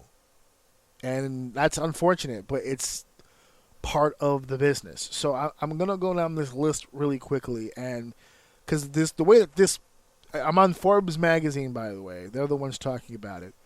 There are other websites, but I like pulling articles from actual journalists and actual credible sites, not just the dirt sheets. Isla Dawn, former one half of the tag team champions with the Unholy Alliance, Alba Fire and Isla Dawn, not the red head, the orange head, I guess you could say. Not a bad wrestler, but no reaction, not a care in the world. Nobody ever gave a shit. It's just, it is what it is. And they got the opportunity. They had the big push. They went to their home country in Scotland, Clash at the Castle, and won the tag titles and got the big pop. That was the one where me and you were like, they beat Jade and Bianca at Clash at the Castle for the hometown girls. And even we said that was their way out of not giving Drew the title at the pay-per-view for whatever reason. And so they got the opportunity, and it did not go anywhere. They didn't help the division at all. I'm surprised. The only surprise that I have is that they both didn't go. They still see something in Alba Fire. She's still there, but the partner is gone. She has been released. Giovanni Vinci, who was the third member. Not third. Was he third? Yeah, he was one of those members of Imperium with Gunther and with Ludwig Kaiser. Now, this guy is impressive looking and can ball. This kid can go. And he's standing next to Gunther and he's standing next to Ludwig Kaiser, and you would think this guy's, in good company. For whatever reason, the dude just didn't get an opportunity. They tried to repackage him as some sort of like rich, snobby guy. I don't know. They had him like on a yacht, and he looked like he was wearing fine Italian clothing, and they gave him that cool name, Giovanni Vinci. You know what I'm saying? That might be. Yeah, they were pushing his promos hard. Yeah, too. and then his comeback or whatever. Yeah, then he came back, and he had like a match or two, and then he got injured, and they were like, "Okay, never mind." We're not doing that. Yeah, we were barely kind of. I'm gonna be honest with you, we were kind of not that into it, but since it really fell on its ass, fuck it. We'll do something else. Can't say we didn't try. Yep. Gallows and Anderson, Carl Anderson and Luke Gallows, the Good Brothers, are finally out. I get it. They didn't do a whole lot, but to be fair, I don't have a lot of sympathy for this one. I'm just going to be honest. They had an opportunity to do some things outside of the WWE. They signed 5-year deals with WWE, and then they were fucked out of that deal, I think about a year or so in. And they made a big fuss about it, rightfully so. I think we might have talked about it on the show here, how they got fucked on their money, and it was kind of an unfair deal. When they went back to WWE, I figured it was them trying to make good on the deal, so I understood that. But it looks like they never forgot about these guys going on the road and talking all kinds of shit. And you say, yeah, we'll pay you, but, we have no interest in using you. They paid him. They paid him for the duration of their whole shit, practically. and they just didn't do a fucking thing with him. And now their stock is about as low as it possibly can be. I mean, I guess you could technically send them back to New Japan and see what we can do with that. But, I mean, not a big shock, to be honest with you. This was kind of shocking. Sonya Deville. I was a little shocked by that one. A little shocked, because they're doing the whole Pure Fusion Collective deal, which is a shitty name. Not anymore, they're not. Yeah, not anymore. Zoe's still there and buddy. Shayna, but Sonya Deville is out. I feel bad. They deliberately said they disbanded that. Yeah, when you take the leader out of the group and send them to the unemployment line, that's the end of that group. Cedric Alexander. I threw an R in there. Cedric Alexander. Getting mixed signals with that one, because I know a lot of people are just assuming that he'll just join his Hurt Business brethren in AEW, but AEW was the company that fucked his wife over, Big Swole. So I don't know if they're gonna be too happy getting that Tony Khan money. I don't know if that's gonna work out the way that people think, but it is what it is. He's a super athlete. He'll land on his feet regardless of where he goes. I'd love to see him in New Japan or something like that, or a TNA where he can really show his talents. I don't think he needs to be with MVP in the Hurt Business. I think he's good enough to be all on his own, but we'll see. And they're making space because Cedric's one of those people where he's not bad, but he's not great. So it's like, all right, we'll I think he's on that very short list of guys where you remember like when they released Drew McIntyre and you're like, dude, that's weird. Why would they let him go? But they never really took their eye off of him. They just went, okay, here, do something, impress us. And he went out and impressed. I think this is one of those situations. I think Cedric needs to go out there, impress, do some... Go work. Yeah, put in that work, get something over, get a gimmick, get something going, and then we'll call you and see what's up. Acom and... I wonder sometimes if it's one of those things where it's like, look, we're going to let you go. But it's not that we don't like you, and it's not that you're bad. It's none of that. It's, to be honest with you, I don't have a spot for you right now. Like, we want to use you, but I don't have anything that makes sense. Here's what we're going to do. We're going to let you go from your contract so you can go work. Well, he still has the 90-day clause, so he's got to take a 3-month vacation. That's what I'm saying. Like, you go work, see what you can do, see if you can move the needle on your own. Yeah. And maybe we can revisit this. Like, you're just not up enough to fit you where we would like to put you. Go do it on your own. Do you see wrestlers getting offended by that? I could see being a little butthurt about it, but like it depends on the ego. I've seen you got to do what you got to do. Yeah, I've seen some wrestlers be told that they're like, you know what, you're right. Yeah, let me get a shot. Let me see if I could do something out here, and you know they'll hear that and they'll go, you know what, I'm gonna make you hire me back.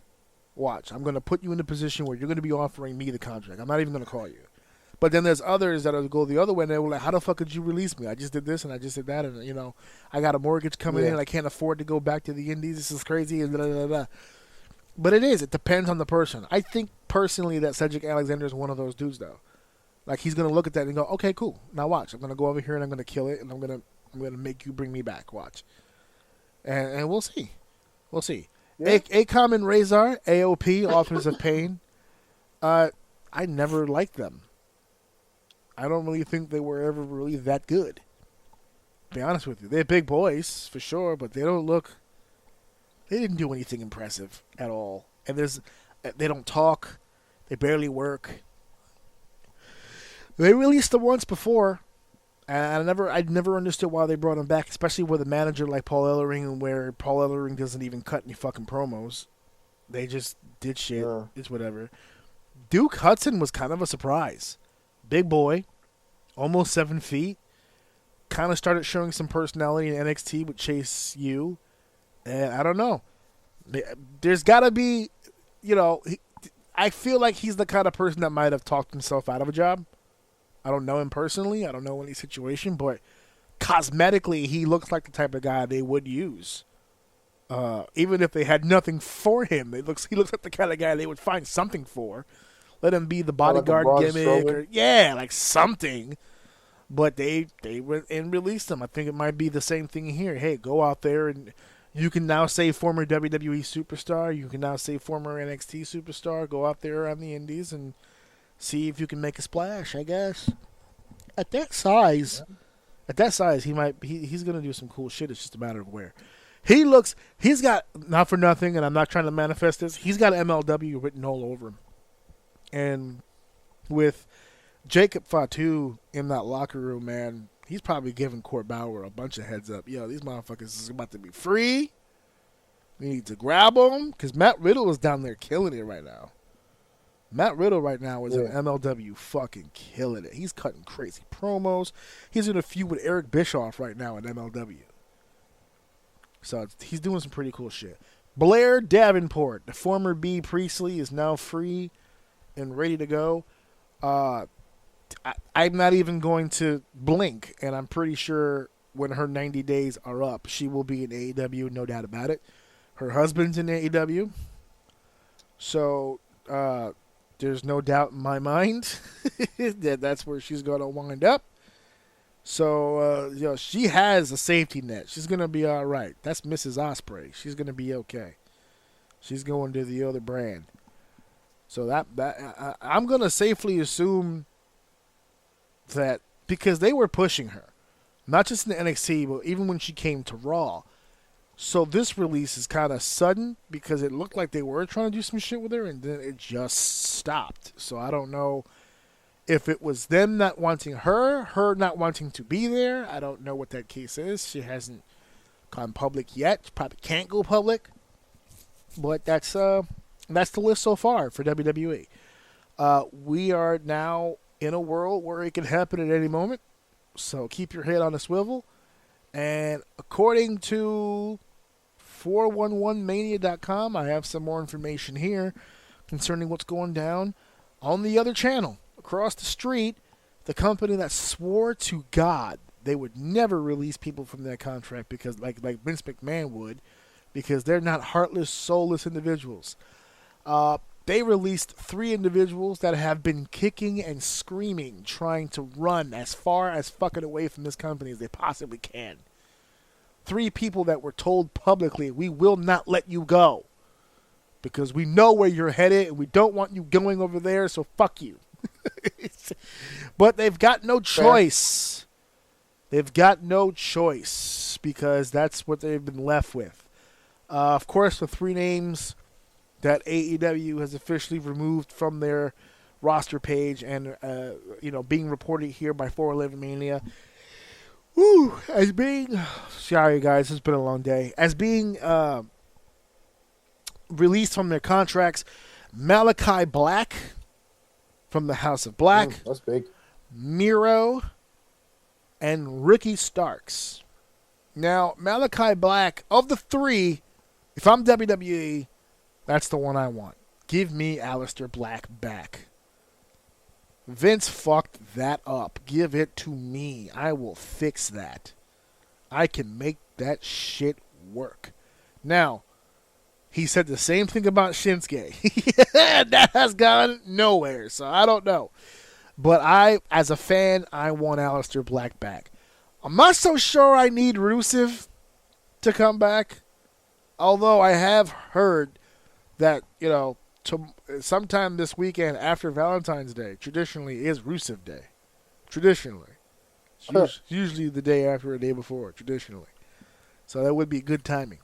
But I don't think I need Rusev back. Y'all can do what you're going to do there, especially Sans Lana. That's Miro, right? Miro is Rusev, yes. And Ricky Starks. No. Put it in the trash. I gotta be honest. I don't get it. I don't see it. I don't understand it. I never understood why he was getting pushed this hard. I don't get it. You know what someone told me the other day? Someone when talking about the people who were trying to get out, and there were other names besides these 3 that people you hear all the time. Ray Phoenix, right? He's in the middle of trying to get the fuck out of there. He's trying to get on Raw with his brother. His brother's caking up right now.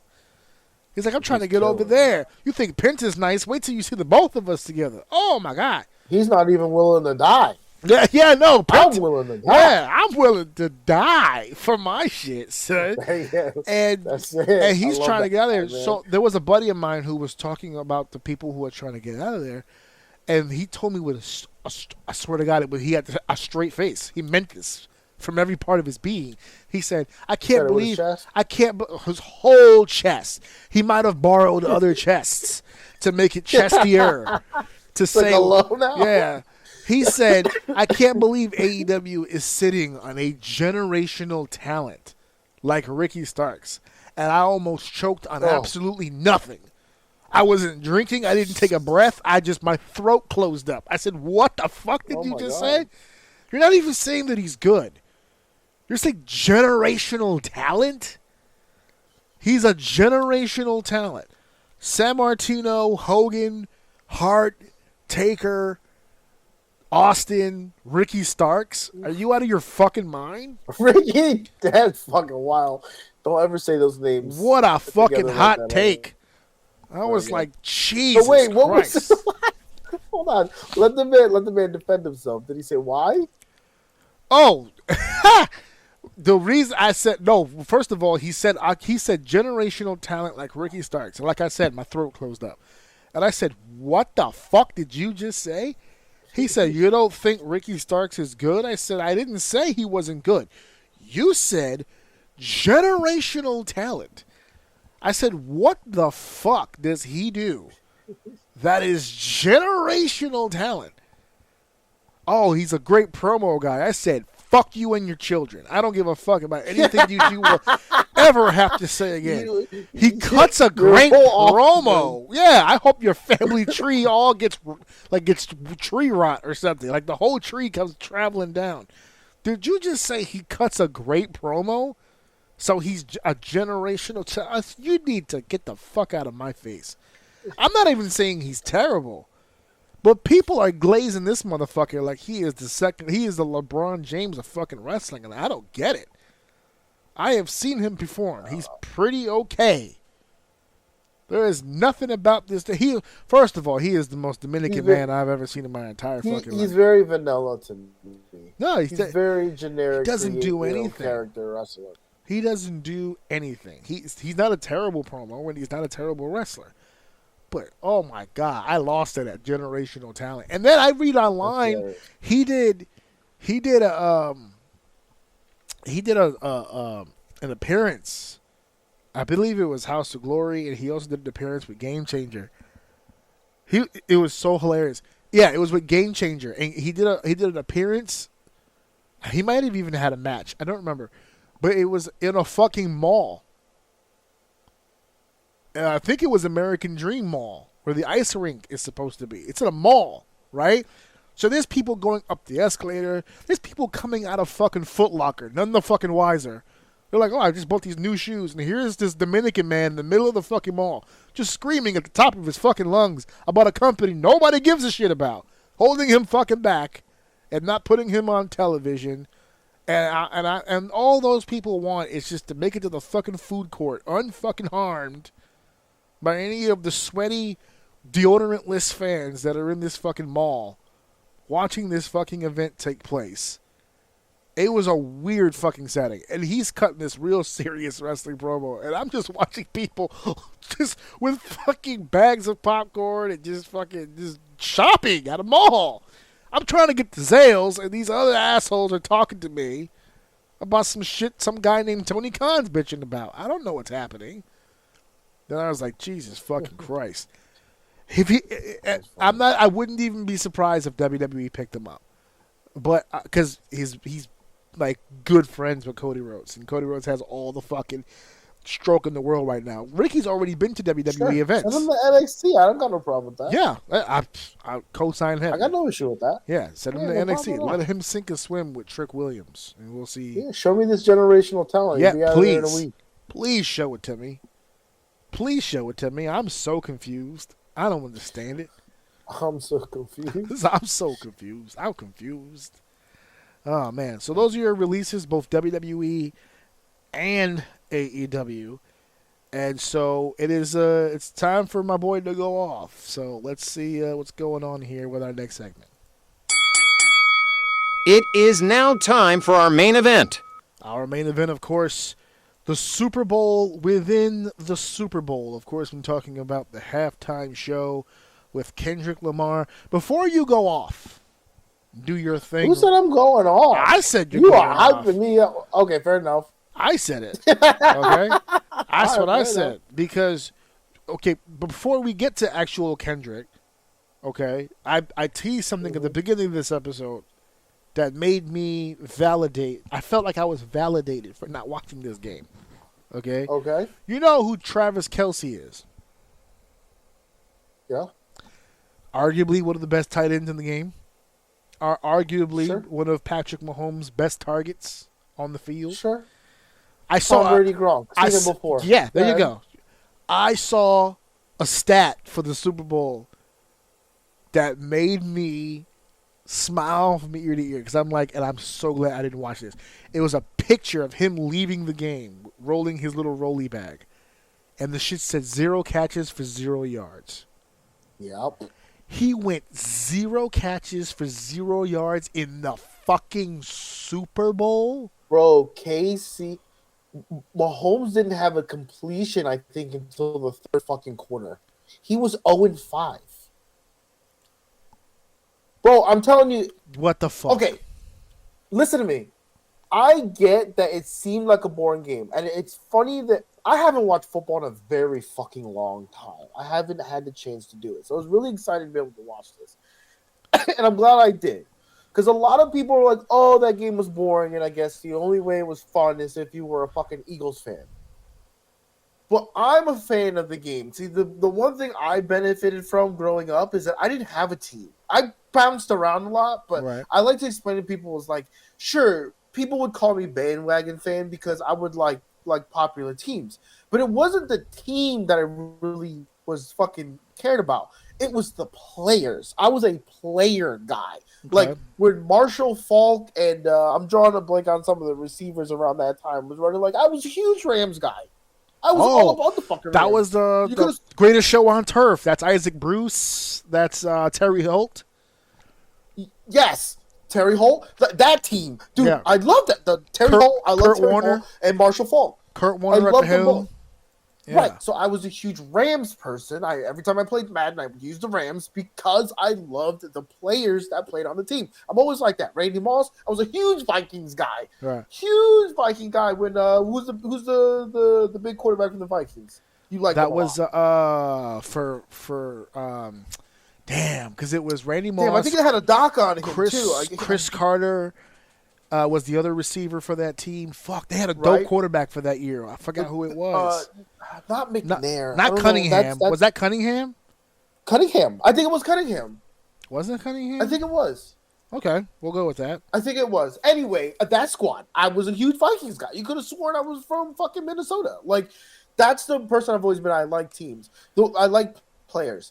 The other big thing that I really love that is someone who likes the game more than like the spectacle of it, right?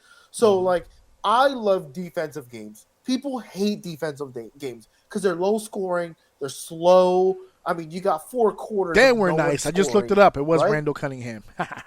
Randall Cunningham. Okay, Yeah. so that's what I mean. Like, I was in love with the players, but I also love defense. And unironically, before the game, because obviously I'm in Philadelphia, so everyone was like excited about the Philly game. Okay. I was like, you know what? I'm not. They were like, oh, this is going to be a really high scoring game, which kind of it was, but like, it's a high scoring game. And I'm like, you know what? Even if it's a low scoring game, I really love defense, so I'll enjoy it regardless. I know some people like the fancy, high scoring, big touchdown all the time type of shit. But I that's fun, but I like defense too. So when I'm watching this, I literally told one of the Philadelphia guys, I was like, dude, this was after the game. I told him, I was like, I haven't watched football in like almost like 5 or 6 Super Bowls. I'm being honest, probably more than that because I stopped watching football before I was with my wife. So, and because of working at Lowe's. And I said, I tell you what, there are 2 things that I have not seen from this, that I have never seen before like this. Is a defense this fucking good since the Ravens with Ray Lewis and the gang. Okay. That And I would argue this team was way fucking better than them. Way better than them. And Overall? then on top, overall, dude, this defensive team would smash that Ravens team. Like, absolutely smash that Ravens team. The way these guys fucking played was insane. They didn't run a single blitz the whole game, and Patrick Mahomes did not have a completion until the second half. I've never seen that shit in my life. Which is funny that you say that, because I just looked up the stats. I have it in front of me from the game itself, and you're saying he didn't get a completion until the second half, and I believe it based on the way that score looked, but it's very misleading, his end of the game stats, because Patrick Mahomes is here at 257 yards, 3 touchdowns, 2 interceptions. It looks like a pretty big game. That should happen in the It all happened in the fourth, yeah, because they scored the 22 points later. In the fourth, when the Eagles pretty much put it in cruise control. Bro, I've never seen a fucking defense that good before in my life. And this is the top. You're talking. People are saying like, oh, you know, Patrick, he's gonna do it back to back. They're like, he's the one. Like everyone's idea was Pat is gonna take this is gonna be a really hard fight, and they made this shit look easy. They walked on these.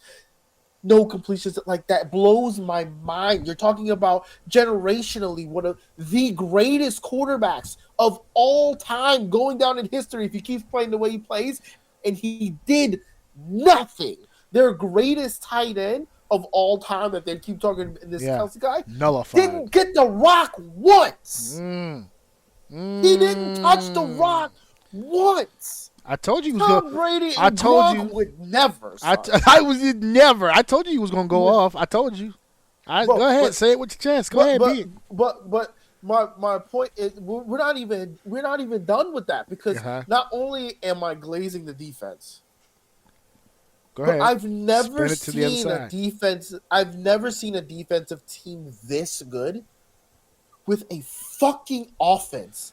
Pause. As nasty as Hold on. this fucking nonsense. Hold on. Before you continue, allow me to hit you with a stat, because I have it in front of me. Starting quarterback of the Philadelphia Eagles, Jalen Hurts. I just gave you the Patrick Mahomes stats. 257 on the yardage, 3 touchdowns, 2 interceptions. Jalen Hurts, 221 on the yards, so less yards, 2 touchdowns, 1 less touchdown, 1 less interception. He threw 1 interception. Here's the stat that's going to fuck everything up. The leading rusher for the Philadelphia Eagles was Jalen Hurts. He ran the ball 11 times for 72 yards. He scored a touchdown with his feet. Dude. Wait. Here's the best stat. Only one person in the entire football game rushed for a touchdown. It was Jalen Hurts. Dude. How many times was he sacked? Good question. I gotta look for that. Keep talking. I'll let you know. I think it's none. Maybe one, but I think it's none. And the reason why I say no. We got 1 sack on the board. Drew Tranquil sacked him once. Okay, and the only reason why I say this is because I was talking to somebody, unironically. I know it's gonna come off a little sexist, but a girl, was talking about the Phillies, and usually when you talk to girls in Philadelphia, like, oh, love the Phillies. Like, this chick, knew her shit. She was like, oh, if you're going to put money on them, you should put money on Jalen Hurts not being stacked, because, I would have lost money. But she was like, because the way he plays throughout the season, it's like this. He's like, this guy will throw an interception before he gets fucking sacked. And to be honest with you, the interception he threw was to avoid a sack. Yeah. He should have thrown He was trying the ball to get rid away. of it. He was under pressure, but I think he felt like he had a small enough window to get it out. And his range of motion got cut short. But if he was able to go through the whole pass, it was a touchdown. But because his arm got cut short, he didn't get the full range, the ball went short and got picked off. But it was to avoid a sack. But anyway, this dude's accuracy. So I stand on the line of Peyton Manning is a better overall overall quarterback. Peyton Manning is a better pocket passer than Tom Brady. Okay, fair. I feel like Peyton Manning has better accuracy than Tom Brady. Ooh, that's an argument. Peyton Manning. Okay. I know. I'm willing to die on that hill, but I feel like Peyton Manning has a better teardrop accuracy throw than Tom Brady. We're talking top of the line. I'll give you the teardrop. If I knew that throughout my entire season, what's going to win me games is dropping the ball at the back end of the end zone, I'm picking Peyton Manning as my quarterback. Okay. Is what I'm just trying to say. And right. Hurts was tear-dropping all over the fucking field. Like, it was amazing how he was putting it just over the fingers of the defenders, and it would just gracefully land on the chest of his receiver running upfield. Like, the way he was placing the ball on the field was absolutely fucking impressive. Like, they really got me wanting to watch him play next year. I miss all of it, but he was really fucking good at the quarterback position. So I know on paper it looked boring. I'm a defensive guy, so I enjoyed them shitting on KC. Like, I thought that was fun. Effortlessly, dude. They did a 4-man rush the entire fucking game, not a single blitz.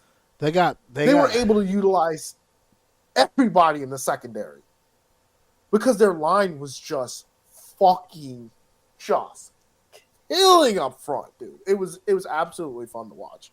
I liked it anyway. I know a lot of people found it boring. But yeah, he's a great player. He is a great player, and you know you know what's crazy about this? Jalen Hurts. I have it in front of me. Jalen Hurts was drafted by the Philadelphia Eagles, quarterback out of the University of Oklahoma. He went 53rd in the second round. Yep. And he got drafted in 2020. This is his second Super Bowl. From how I've seen him play, he is playing exactly what they wish Michael Vick was. He's the Michael Vick that they wish they had. Yeah, I would probably say that Vick was faster.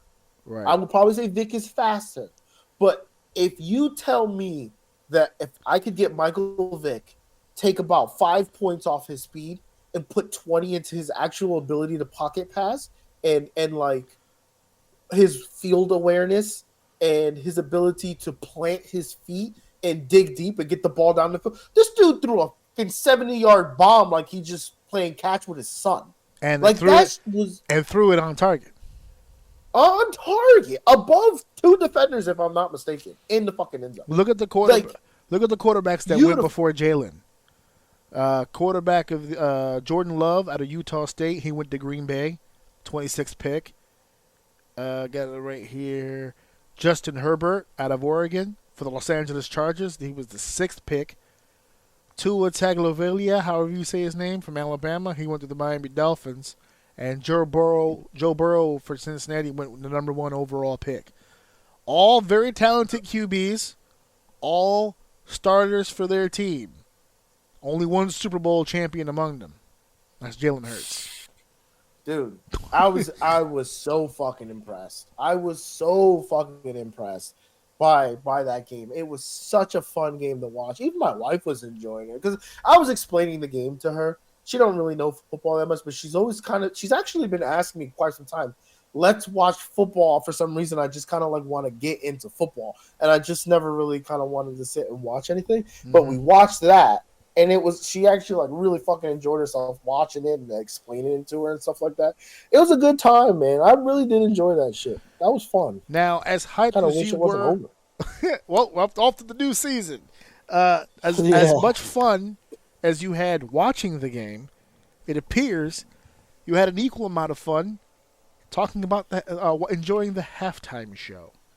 Oh, now the halftime show, I was just going to say in case you don't know, at this point, who doesn't fucking know, right?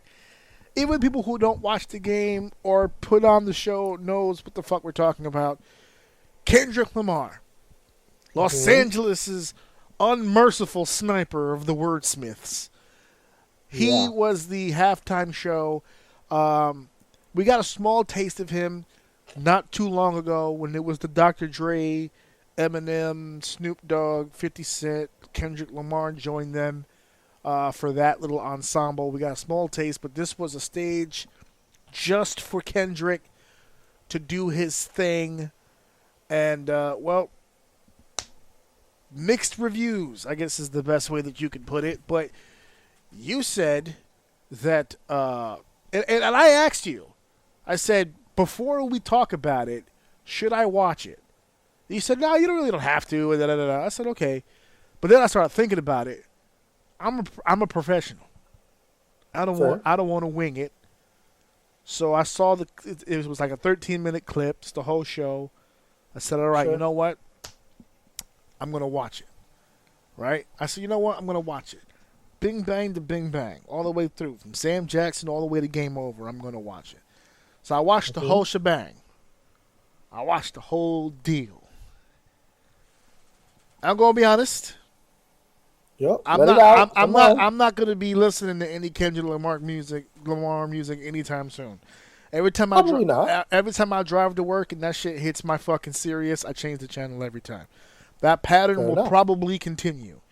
But as far as a stage performance, just in front of that building and that ambiance as a performance, wasn't half bad. It wasn't half bad. I got into a couple of the songs. I'm not going to lie. I have a very, how would you describe it? When he does the mustard scream, there's something in my chest. That just kind of activates when he hits that shit. He's just talking real quick. I said mustard. That's like, yes. That shit hard. It goes hard. I like that. I hear it every time every time I make a burger in the house because I have turkey burgers. We're on a diet. Every time I go for the mustard, I think of that motherfucker screaming that shit. Mustard! Yep. Okay, so you're probably going to kill me for this, but that's fine. I don't really give a shit. No. I want your because I think I'll be able to piggyback. You know what my point's going to be. I need you. No, I don't. I need you to go first, though. Okay, so here's where I am with this with everything, right? I just gave him props. As a stage performance in that setting, including the genius move of using Sam Jackson throughout with the whole tying things together and hey, don't be too ghetto, too loud or whatever he's saying.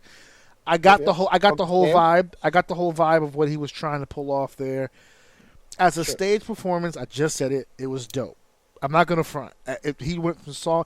He didn't do 20 songs like most people try to do, which was even better. I think he kept it to like 6 or 7 or something like that. It was a low number. And he didn't do his famous songs. Yeah, there was some songs. Right, people had. He grabbed me because the one song that I do actually like from him, and I only like one. And I thought to myself, I'm probably not going to hear it because it's an old song. He's probably going to do a lot of his newer shit. But he did do it. Him and SZA doing All the Stars. I like that song, the Black Panther song. Hold on. What? What happened? I don't know. No. It's nothing. It just, I don't know why that it just fucking blows me away that the one song you like from him is with SZA. Yeah, I like that song. That's fair. It's a good song. I'm not saying it's just so weird to me. You're not really like a hip hop guy though. It used to be, but not anymore. Not for a while. No, I haven't. I can get down to it though. There's a lot of new guys that I kind of do listen to. I'm sorry. I threw that just took me back a little bit. Okay, well he did the song. It's not a bad choice. Yeah. I'm not saying you're wrong or weird for it. It just was. It hit my ears weird. That's all I'm saying. Go ahead. Yeah. So he does the song, right? And I'm like, okay. That kind of he did it somewhere in the middle. So even though like he's going and he's kind of losing me, and then like he hits that song, and I'm like, oh, okay, and then we're flowing with da. So we're getting to the song that we all know he's gonna do. And people are hyping it up. Like, oh, he can't do it. He's in the middle of being sued or whatever the fuck. Of course he can fucking do it. Why would anybody think he can't do it? The song's better. Yes or he won yes and no. We'll get to that. Okay, Go but ahead. he just won a fucking Grammy for it. There's no fucking Doesn't matter. reason. But yes, go ahead. I'll put it like this. I was never under the impression he wasn't going to do it. That's fair. If you're going to hit me with there's a reason why he couldn't, that would have surprised me. I'll put it like that. If he didn't do it, I would have been like, oh, okay. So this must be some real shit. They're really worried about this. But I was expecting it. So then when he gets to it, hey, you know how people want to sue and da-da-da-da. Yep, that's the beat. And he starts doing it. And then he hit the fucking line that everyone's talking about where he goes, hey, Drake, I hear you like I'm young. And he says the fucking name, which is not in the lyric. Which is not in the lyrics. So that's a direct, he says, hey, Drake. No, that's not in the song. I believe he does. I think he slid that shit in there. And then I can double check. I'm pretty sure he says it in the song, but it's still shocking that he. Go ahead. Yeah, okay. But the point I'm trying to get to is this. This is the main overall point of where I am with this. I got you. Okay? This was supposed to be a diss record for Beef. That's what I was told. I don't follow it, like you said. Sure. But that's what I was told. They were beefing. Understood. And then this song came out, and it was the death blow. Ugh. This is Kendrick's Ether. That's what I was told.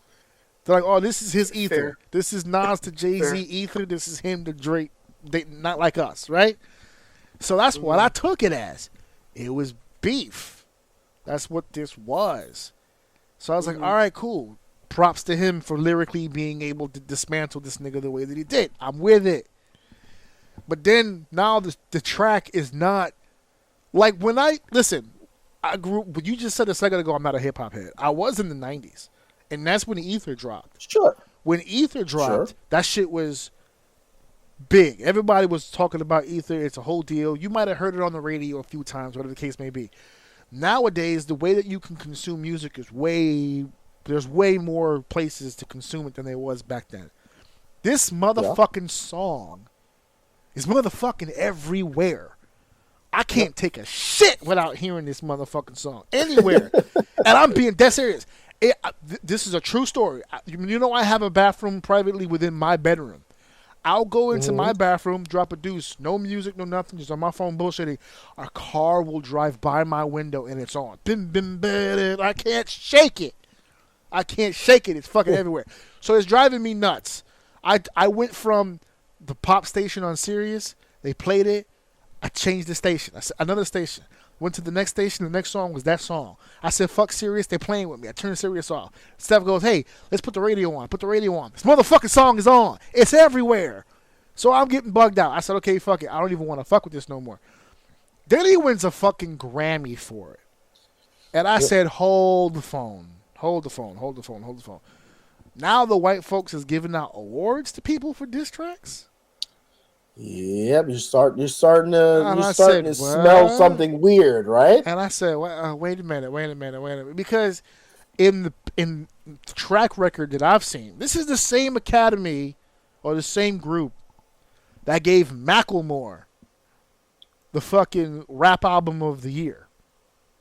Okay, and they're giving it to this guy, who, again, I'm not a Kendrick Lamar fan, but the more he does stuff, the more education I get from other people. Apparently, my man K-Dot has been doing his thing for years. Oh, yeah, absolutely. Years, okay? Track after track after track, album after album, sales after sales, sold out shows across the country. This motherfucker couldn't get a sniff. He puts a track out that takes out one of the highest grossing rappers in the world, and now he's the new heir apparent. He gets the Grammys. He's got the Super Bowl. He had the Super Bowl. He had the Super Bowl locked in before the Grammys, but you're seeing the momentum. I'm seeing the momentum here, all based on one action, which was the beef. Because that's where we are. That's where we are. As good as he may be to some people, you can agree or disagree on his ability as a performer and as a rapper. All right, he's a Pulitzer Prize winner, so the man knows his way around a pen and paper. We get that. But all those accolades the records that he sold, the Pulitzer Prize win, the activism in his community, everything that he's done. Because he's not new to any of that shit. He's been an advocate for a while now. None of the shit he's doing now is new. But he's getting not only shine, but let's face it, pure out glazed by everybody. Just based on this fucking beef. Yeah. So, what am I missing? Because everybody keeps telling me, well, you got to look at the performance for what it is, right? He's got the subliminals out there. He's got the Samuel L. Jackson dressed up as Uncle Sam. Uncle Samuel L. Jackson. He's got the guys dressed up as the American flag. He's got the staging looking like a PlayStation controller because they're the ones who are suing him and all this shit that I'm supposed to be reading into, right? I'm supposed to be reading into all this shit because he's got a message upon a message upon a message, all this other stuff going on. Okay, cool. So, what I think I need cleared up for me is, what is the message that he is sending that is so different from every other person's message? What did he say on that stage that hasn't already been said? That's what I think I'm missing. Okay, so just to start this off, I am personally not a Kendrick guy either. Okay. I don't. He has a few songs that I bang with. Like I'm happy he played "Be Humble," but again, that was a part of some of the messaging he's trying to send right now. So he's kind of doing a 2-for-1 deal. The main thing that is the low hanging fruit is that he's attacking Drake. He's not just first of all, he's disliked Drake for years, like multiple. So there's no secret.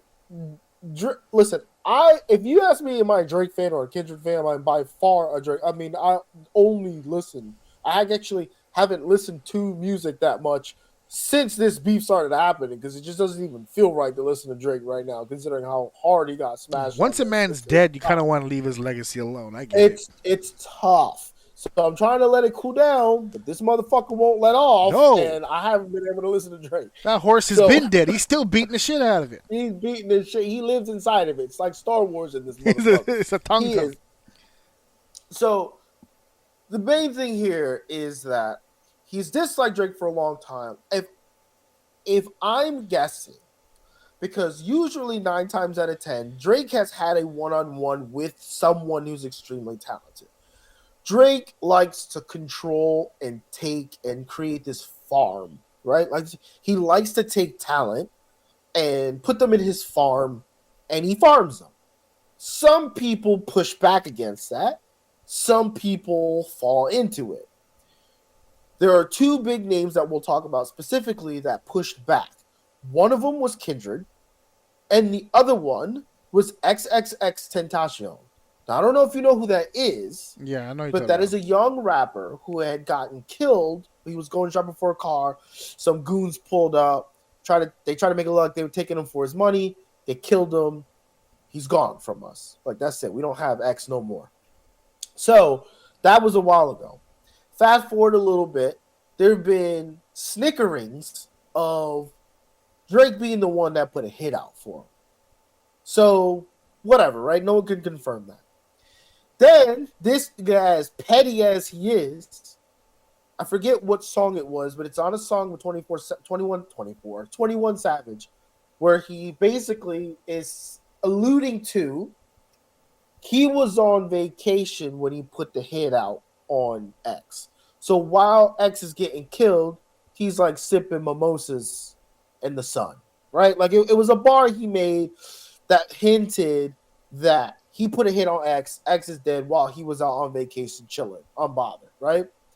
So that it's almost like weirdly where like everyone knows he killed X, but it's like you can't touch him. Like nothing has been proven, so to speak, like that type of shit. Okay. And that doesn't sit with Kendrick well either too much, and you can tell. And he actually, so a lot of this is symbolism. A lot of people are referencing a game. Some people are referencing Squid Games because of the shapes. Just kind of hold the idea of a game being played. Now, the reason why people are alluding more to Squid Games than any other type of game is because it alludes to rich people using their money to watch people die. Like, basically, like Squid Games. Like, the rich people watch these poor people fight for money. And, like, that's literally what he does. He hides behind his money, and people die behind it. It's basically the message, right? So that's why people are alluding to Squid Games with the whole imagery and stuff like that, and the shapes. Now, when I first saw it, I'm like, well, okay, I see that, but where is X coming from? Now, you could probably say season 2 with the X's and the O's, but that doesn't sit with me well, or whatever, right? Yeah. Fast forward, I watched a breakdown on it because I had to watch a breakdown. I can't remember lyrics like that, and I don't know a lot of his music, so I have to like rehear it to kind of try to get the message. When he's in the X, he does a very specific song when he's in the X, and the song is I don't know. I think it's called Peekaboo.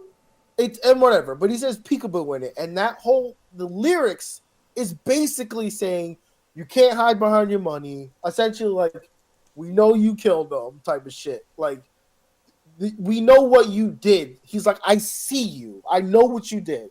That's the whole imagery of the song, and he's doing that inside of the X as symbolism for XXX Tentacion.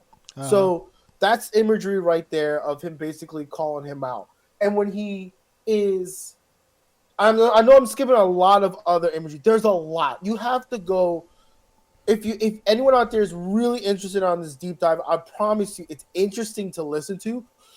Go listen to the hip hop heads who love Kendrick Lamar, because this shit goes to other albums. Apparently, he's been saying shit about this stuff for years, and they're tying back a lot of his lyrics. Even some of the lyrics in the songs are like shout outs or breadcrumbs to other songs that he has talked about this stuff. So there's way too much for me to deep dive. I don't know this dude nearly enough. But the part that had me blown, like I was completely off my rocker about, is you said yourself, like, okay, how does he not do this song? Because it's such a big song. There's no way he doesn't perform this song. Well, the problem is, the biggest issue here that I think a lot of people overlook is the system is rigged. And people get protected in any industry. Top of the guy, people gets protected. Vince McMahon, he went a very long time protected. People left him alone. He bought his way out of shit until enough was enough, and somebody actually fucking went after him and got him the fuck out of there. This is kind of the same thing. This guy, Drake, has been an absolute... There's no secret to this. He is an absolute fucking terror when it comes to just people. He's fucked anyone's wife. Befriended, I swear to God, friend or foe, he's fucked your wife, he's fucked your sister, and he tells you about it. He even, out of all people, the one person you would think would be protected from this is Lil Wayne. And he fucked Lil Wayne's baby mom while he was in jail. Wayne has said this is true. Wayne even rapped about it. I forget what song it was on, but he said something along the lines like, something like, I couldn't trust a hoe named Tammy, but hoes gonna be hoes, so I couldn't blame Tammy. You think he's talking about his ex. He's talking about Drake. Hoes are gonna be hoes. Drake has done this forever. So to him, it's just like, yeah, of course. Like, if she gave it to him, then it is what it's nothing he can do about it. But like, he's gonna go after it. He's like an unfixed dog who just pisses on everything. This is a known fact. But because he has so much pull, because he has so much money, because people, you understand what the industry machine is, right? Like, right, I'm asking you, like, you know what that machine is, right? Yeah. Yes. He damn near is the machine. So, like, that's why he's able to, like, oh, I like this person. Number one hit. Now all of a sudden you're hearing that track all over the place. He hits those buttons because he has the pull, because he makes multi-millions, billions of dollars for the people that are behind him. And he's got a big head for it. And he went absolutely nuts. Well, the reason why it was so shocking is because when you are someone of that position, you cannot... people bigger than him can't allow their asset to be called a pedophile on the biggest stage in America. It would never happen. We've seen things like this before where things have been changed because they won't allow certain things to happen. This is a real thing. This happens. Call it Illuminati. Call it whatever the fuck you want. People pull plugs on shit because they don't want certain looks on their assets. And the fact that they allowed this to run amongst legal, Drake has been trying to sue them for defamation of calling him a pedophile so that he can make it so that they could not play it at the Grammys or play it at the Super Bowl. And his own record label, who he's made multi-million dollars, say they have come out and said a statement, we don't agree with this. When have you ever seen that in your fucking life? You never have. They would have protected this guy, but all of a sudden, he's pissed off the wrong people, and they got the right person to take his fucking ass out, who's literally been writing lyrics subliminally, based on like some of the breakdowns I'd heard. It just sounds like he's been building up to assassinate Drake for the past decade, because even some of his older songs, you're like, that makes sense. Like if you put Drake's face to the person he's talking to in this song, this makes perfect fucking sense. Not to say that he was, but it just makes sense. This guy is the guy to do it. He's a poet. He knows what he's fucking doing. He's got huge pull. This dude's got Crips and Bloods doing their iconic dances on stage together. The gangsters said themselves, we put our beef aside to come together for Kendrick on stage when he did his pop-out show. He had feuding rivals on stage dancing. I saw that together. show, or I saw that that part when they were all on the stage with him. Yeah, this is the guy to do it. So they finally had the right formula to take him out, and the fact that they greenlit all of this, they played into the mindset of that mindset. There's no way they're going to allow this black man to be up there without you two on the Super Bowl. It's just not going to fucking happen. And what happens? He's on stage. He runs his own set. He has both Drake's exes in SZA and Serena. Serena, yeah. Serena was up there crip walking. Yep. And SZA is also an ex of Drake's, who's openly talking shit about Drake on a record with Drake. But because that shit sounds sweet when a girl is trashing you in a song where you're trashing each other, it's like, this is fire. We can make money off this. But SZA has never been afraid to talk shit about Drake. She's very open about her relationship with Drake and how much is whatever. Yeah. So to have her up there, to have Serena up there, like, sure, it seems like, why are you wasting all this moment of the Super Bowl, like this blessing that people get to be able to show their best work in front of you, to assassinate this guy? And he just has a bigger picture. That's why right before he plays it, he goes, this is bigger than rap. And what he says, something along the lines of 40 acres and something. 40 acres and a mule. 40 acres and a mule. He made it's reference to like slavery. Like yes. He wants to take his land back. It's basically that was supposed to be the reparation for the slaves. Yes.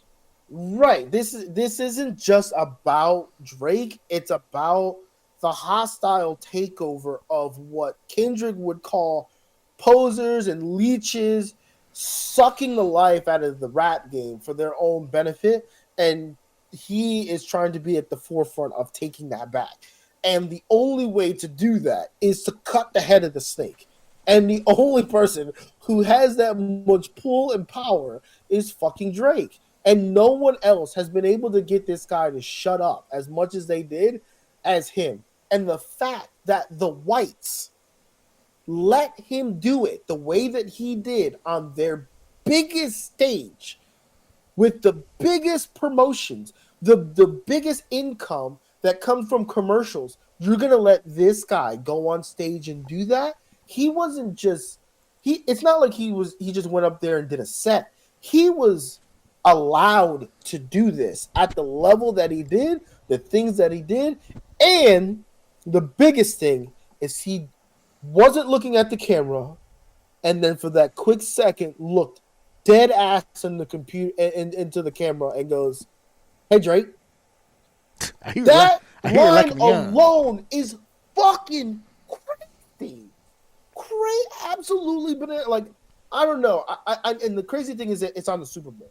So you're going to get a lot of eyes who don't give a fuck about this. And they think it's weird. It's like, dude, why are you beefing at the Super Bowl? Like, that's fucking stupid. And that's fair. I'm not going to tell anyone, oh, you don't get it. They don't get it. It's not for them. But they are aware of what's going on. Yeah, but you know what? You just said all that, and I have a counter, and I'd like you to comment on the counter. Because all that stuff that you said, perfectly fine.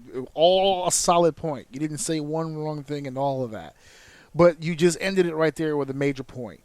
They allowed him to do this on the biggest stage humanly possible, right? With the Super Bowl. My retort is this. What does it matter the stage if only a small percentage of that audience that you were exposed to even got what you were trying to say? Yeah, it's awareness. But a lot of people who saw that didn't leave aware of anything.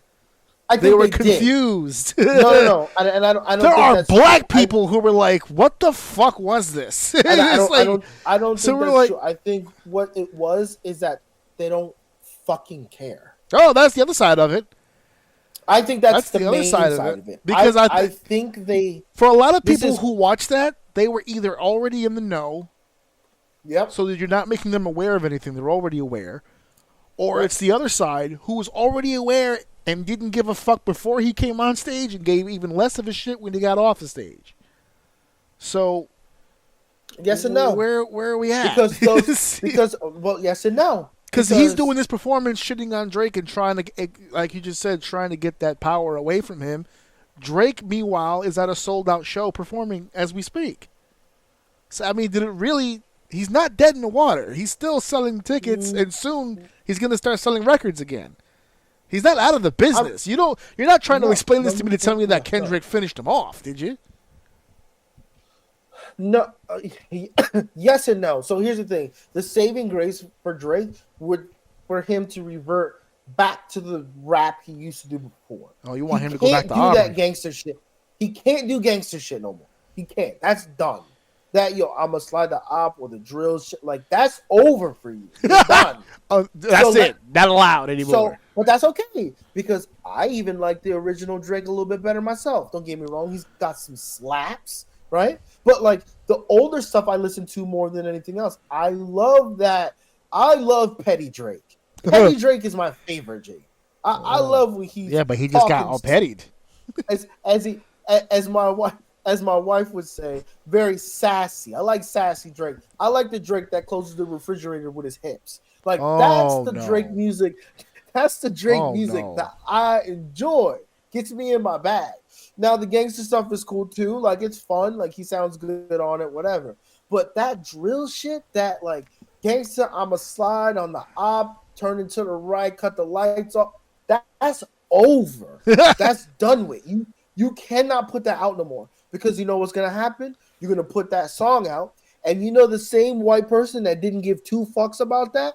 When they put Drake, who plays in CVS's, by the way, on the radio, they're going to be like, oh, isn't that the pedophile? They're not going to say so, like, they're not going to say, is that the pedophile?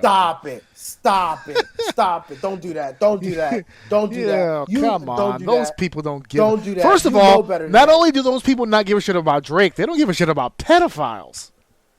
How many motherfuckers are walking around? Now we're talking about that's a whole other fucking bag. As I'm saying. It's like, hey, I promise you. There are people still rocking R. Kelly shit. They don't give a fuck about pedophilia. Yeah, but the masses call them weirdos, though. It's not The going to stop him masses from call making those money. people weirdos. R. Kelly's That is making true, money in but- jail right now, bro. Come on. You making it sound like he's going to go into a hole and disappear for the rest of his life. This motherfucker's still going to be making money. Listen, Vince McMahon still walks this earth. Exactly. What are you talking about? Yeah, there are hoes still getting Where- slapped by him for that. Where's the death blow? I'm not seeing it. Yes, he It's got not- him good. it's- Yes, it's he a- did. He embarrassed the fuck out of him. He's clearly It's a Kendrick hit. clearly It's a won the big- war, but still, Jesus Christ, he's not going anywhere. It's a big hit, and at the end of the day, this is why I wanted you to go first, because I had this feeling, and you're not the only one. I don't even get to talk about it with who I thought would have been like a rap person at my job, because like even they are kind of like, yeah, it was cool. Yeah, exactly. I'm like more of a Drake guy, but I'm like, all right, yeah, me too. But it's just like, there's And a reason why this is so big as it is. It's not just Kendrick. This is being pushed along. Here's why deliberately to execute him. I know. Here's why. Here's the whole thing. And I could be wrong, but I haven't. How many times have we heard this? Sometimes it's not the message; it's the messenger. He's doing all the right things. He's saying all the right things. I don't give a shit about him. That's the only that's the only deal.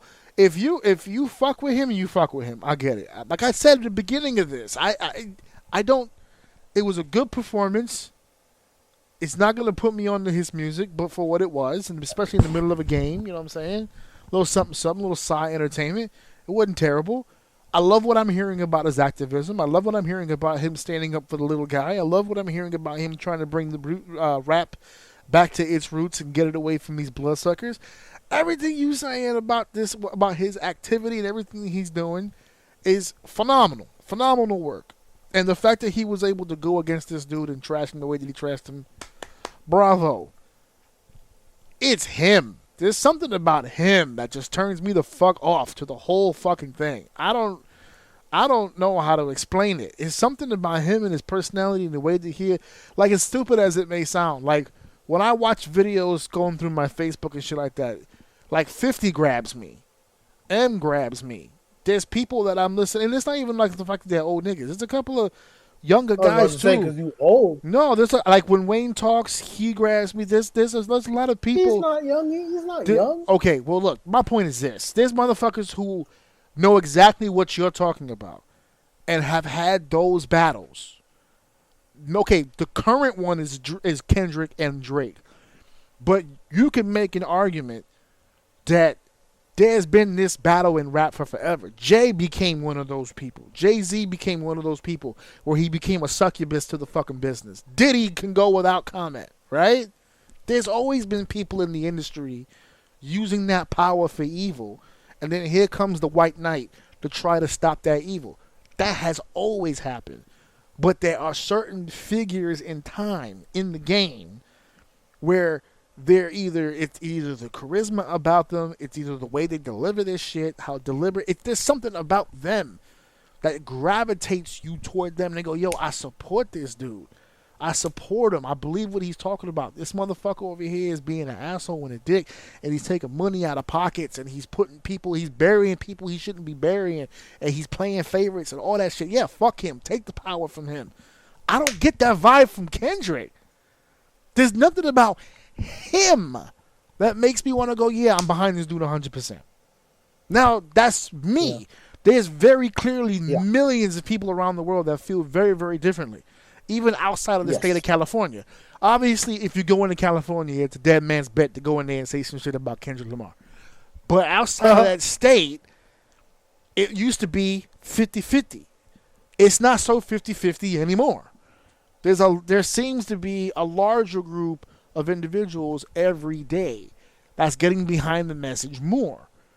But I can't look at somebody who saw the Super Bowl halftime show and go, I don't really get it, and go, you know what? I feel you.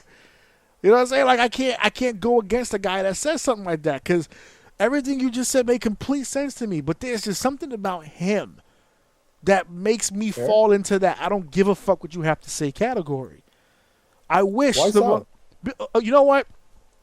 Let me take you away from the halftime Super Bowl for just a second. I've heard him do radio interviews where he talks about the song, talks about the beef. But then I've seen him do radio interviews where it's not so much about the beef. He's just talking about the music. He's talking about family. He's talking about your everyday life, things like that. It's not always about having to make money and fuck that guy, right? He lives life. There's other aspects. I've heard him talk. I've heard him be himself and just, have a conversation. And he sounds like a really cool dude. But he sounds like your coworker at the fucking local grocery store. He sounds like there's nothing about him. His mannerisms, his mood, everything about him is just so chill, so laid back. He sounds like somebody I would love to sit down and smoke with and chill. Yeah. But to be in a fucking movement, to be in declaring fucking war, you know what I'm saying? That's not. I'm not fighting for this dude. There's something. I'm not going into the foxhole with it. I'll share a blunt with you, my bro, but we're not going into the foxhole. We're not taking shots. Everybody's trying to paint Drake like this powerhouse of a personality. I'm not going against him with Kendrick. Now, 2020 being what it is, the way that he went about the business and took care of it, okay, cool, great for you. You did the unfucking thinkable in my eyes. Soon as he hit that bar, nigga, fuck the big three, nigga, it's just big me. And I went, okay. Now you acting like someone. I said, right. Now I was like, okay. I started to see it a little bit, but then it wasn't one diss. There was 11 disses, and it was he would put one out on Tuesday, and then he had one out on Thursday, and then it was he was for every time Drake responded, it was 3. I'm like, you. It started to feel manufactured. It felt fake. It didn't feel real. Okay. It wasn't like it was tit for tat. Here's my song. Okay, he responds. Okay, I'm gonna take what he did at his song. I'm gonna hit every point. I'm gonna respond to it, and then I'm just gonna fucking kill him. No, he had pre-prepared music where he had an idea in his head, and it didn't all fit into one song. So he made 3 fucking songs so it all fit. And instead of just releasing when necessary, he just fucking flooded the fucking network with it. And just put all kinds of shit out there. And then the one track stuck. Because for everybody who will sit there and tell you Not Like Us is a dope song, I dare you to fucking name any of the other ones. There's a few hip-hop heads out there who could probably name all of them. But there's a lot of motherfuckers on social media talking about how great this song is. They don't even know any other song he had. They were surprised he had enough catalog to be in the Super Bowl halftime show. So, it could go either way. To be honest with you, it could have gone either way. But big ups to him for having the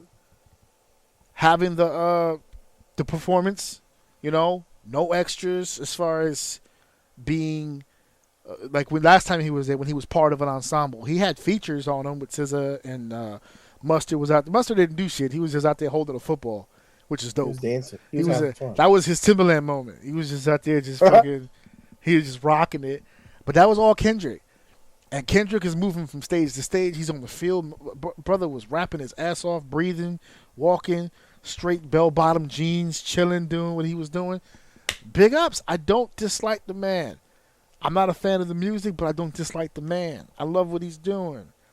But unfortunately, I walked away from this Super Bowl halftime show feeling like, to me, it felt half and half. I'm on the other half. I'm sorry. I was just like, it was a dope on-stage performance. For rap, for 13 minutes of rap on the big stage, that was pretty good.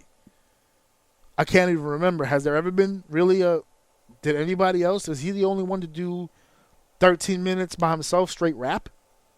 Just straight alone? I don't think so. I don't think so. That's what I'm saying. So by it wasn't himself? No, by himself for the whole performance, not like a piece or an appearance or a cameo or nothing, just straight 13 minutes. I don't think so. Yeah, other than that, I wouldn't even. I give him all the credit in the world for pulling that shit off. He did his thing. His breath control was fucking insane. Insane. Too. That boy's built for the stage. I gotta give it to him. That shit was what it was. But as far as all that message stuff goes, I'm like, oh, okay.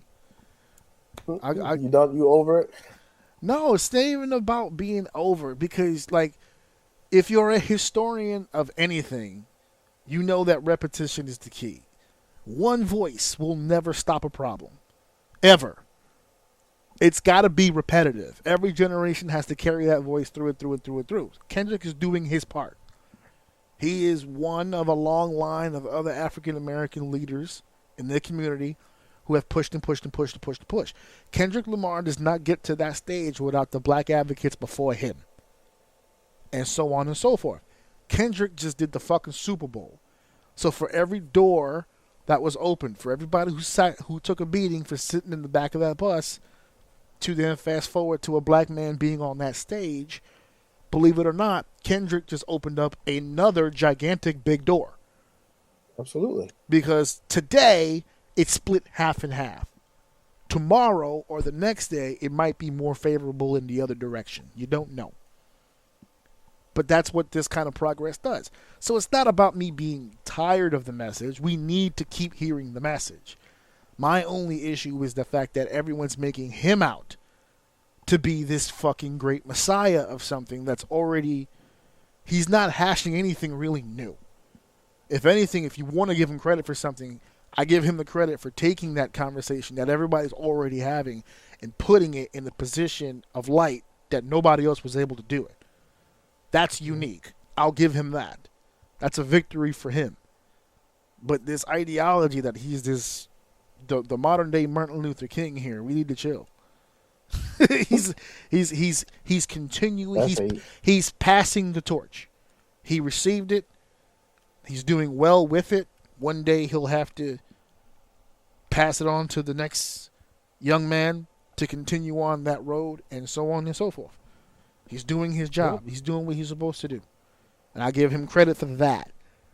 But this Super Bowl halftime show was not the rising of Christ. We can relax. It's okay. It's good. That's heat. And with a pinch of racism. Yeah, so, there you go. Gotta keep it fresh. All right, guys. So that was everything there with the Super Bowl, everything with the releases. We have Valentine's Day this weekend. And then it's going to be, Jesus Christ, in about 2 weeks. We've got Birthday Week and Elimination Chamber. Capitol Grill. What the fuck did you just yell? Capitol Grill. Capitol Grill. That's where I'm taking my wife. You really said that at the last possible fucking second? I'm really... It just hit me when you said that. Don't tell me you no, that's bullshit. I call bullshit. You wrote that shit down a while ago. I swear to God. You wrote that shit down a while ago, and you were like, I'm gonna wait till the last minute. No, I'll take a picture of my fucking desk right now, bro. I just threw I was like, Capitol Grill. That's what it was. You said Valentine's Day, and it popped into my head. I'm about to sign the fuck off, and you hit me with Capitol Grill. I swear to God, dude. I told you. No, I don't believe you. You set that up. You said it at the beginning of the episode. Watch, by the end of this episode, dude. I'm going to know. Dude, I don't swear to God, dude. I swear to God. I don't swear to God, but I swear to God. Yeah, Capitol Grill. That's where it is. In Cherry Hill. Jesus Christ! Well, don't give the fucking location but stalked by people. All right, can we get out of here now? Jesus Christ! Thank you for. Everyone can sleep tonight. Yeah, we know now. You're welcome. Mrs. Deception is getting steak. Here you go. All right. Yeah, thank you for listening. Getting the beef. Thank you for listening. Thank you for downloading. Thank you for sharing. Of course, thank you guys for listening. God damn it! I gotta get out of here. Bye bye. Mic drop. Wait a minute. This is too much. Cooking it like a pro. Wrap it up, everybody. Show's over.